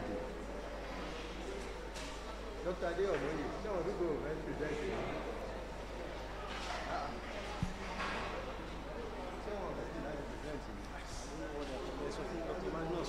Eh?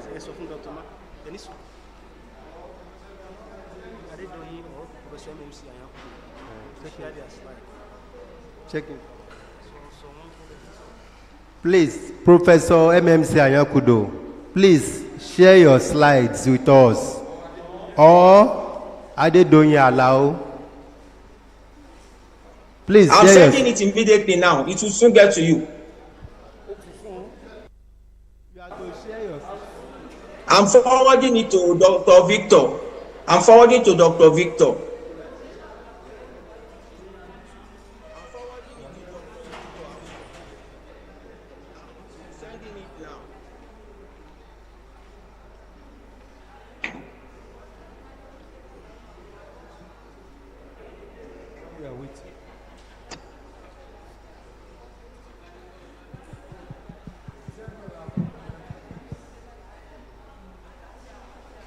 Hello?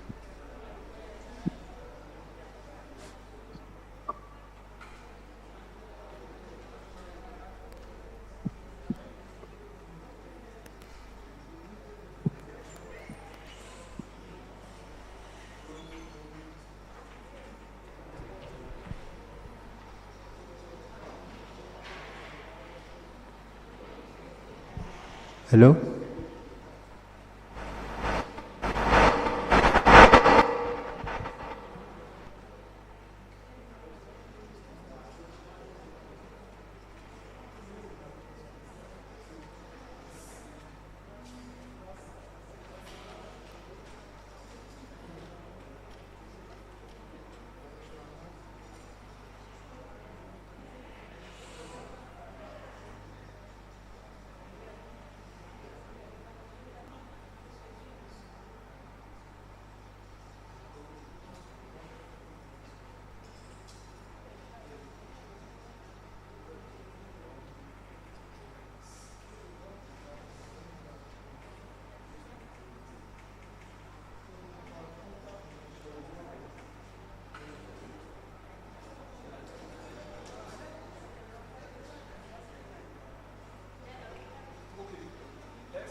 Okay.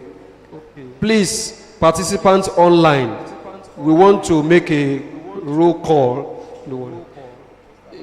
Don't worry. Somebody is there who wants to do poster online. Somebody wants to do poster online. Yes, that's what they said. And are you ready? Huh? Not ready.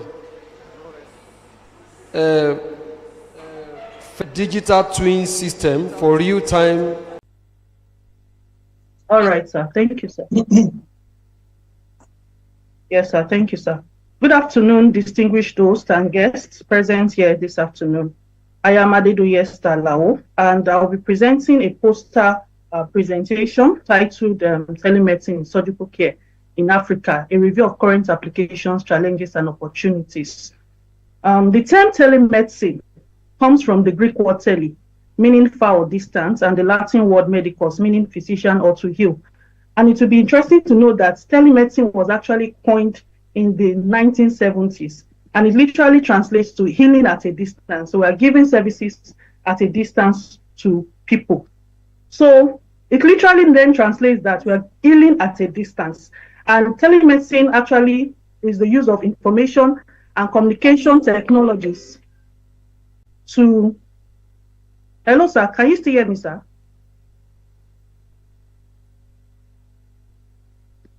Hello, sir. Okay, sir. Yes, sir. Thank you, sir. So telemedicine just actually means giving healing at a distance. So it refers to the use of information and communication technology to deliver medical services remotely.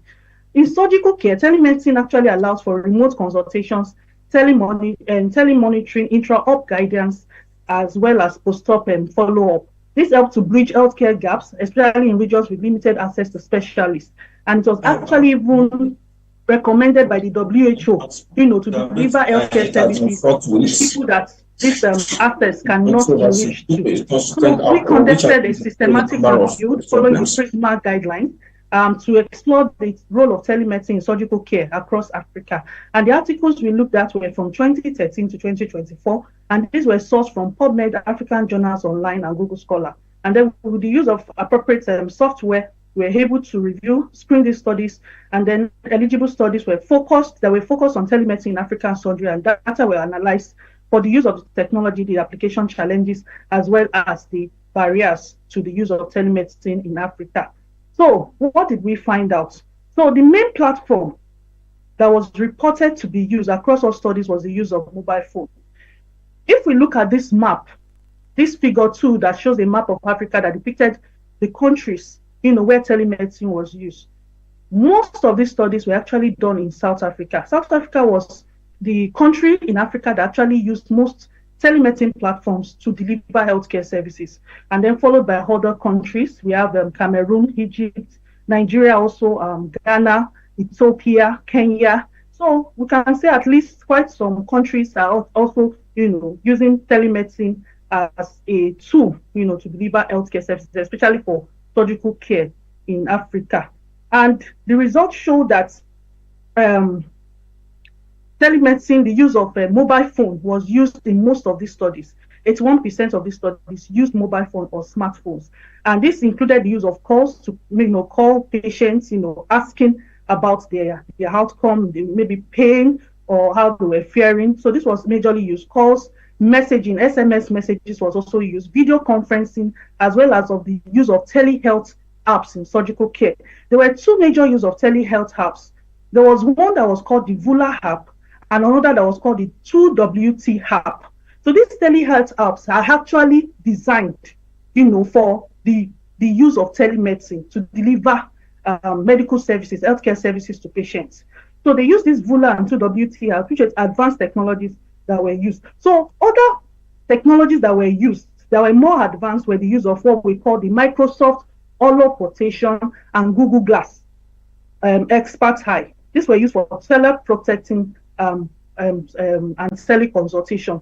So the holoportation was using 3D devices where the surgeon with the patient can be used to teach, even to teach other people in remote places, as to whether how to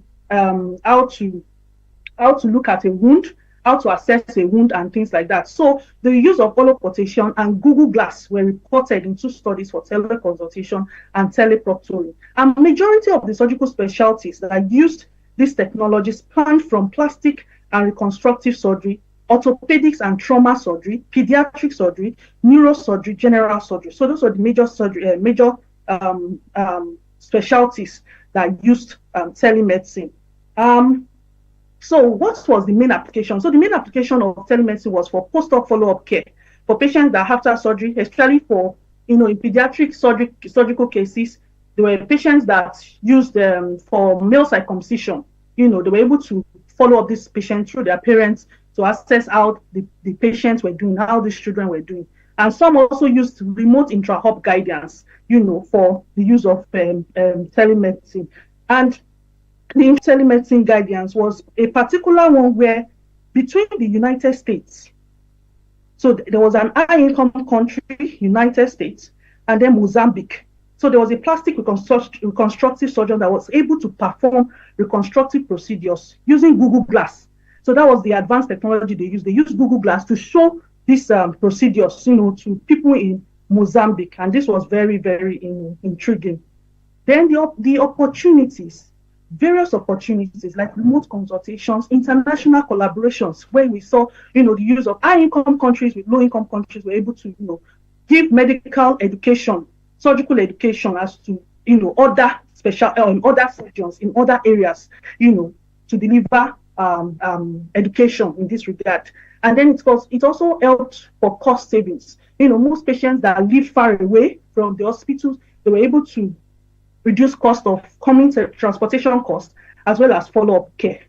However, there were some barriers to the use of this telemedicine, especially the types of telemedicine that were used. One of the major barriers was internet connectivity, especially with the use of these advanced technologies. So internet connectivity, where there was disruptions, in showing or showcasing this procedures to this other.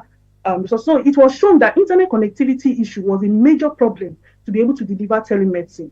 And then data privacy. Data privacy was also a major issue. How do we ensure confidentiality of these patients, using WhatsApp, using all these platforms, to deliver healthcare.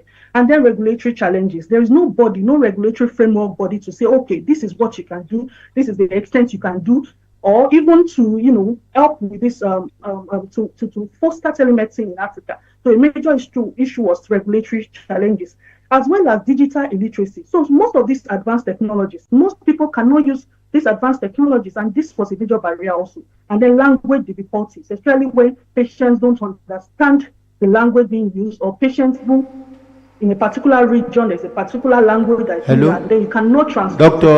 consent, when you need to make consent. Dr. So in conclusion, telemedicine has a significant potential to enhance access. Yes, sir. Your time is up. Please round up. All right, sir.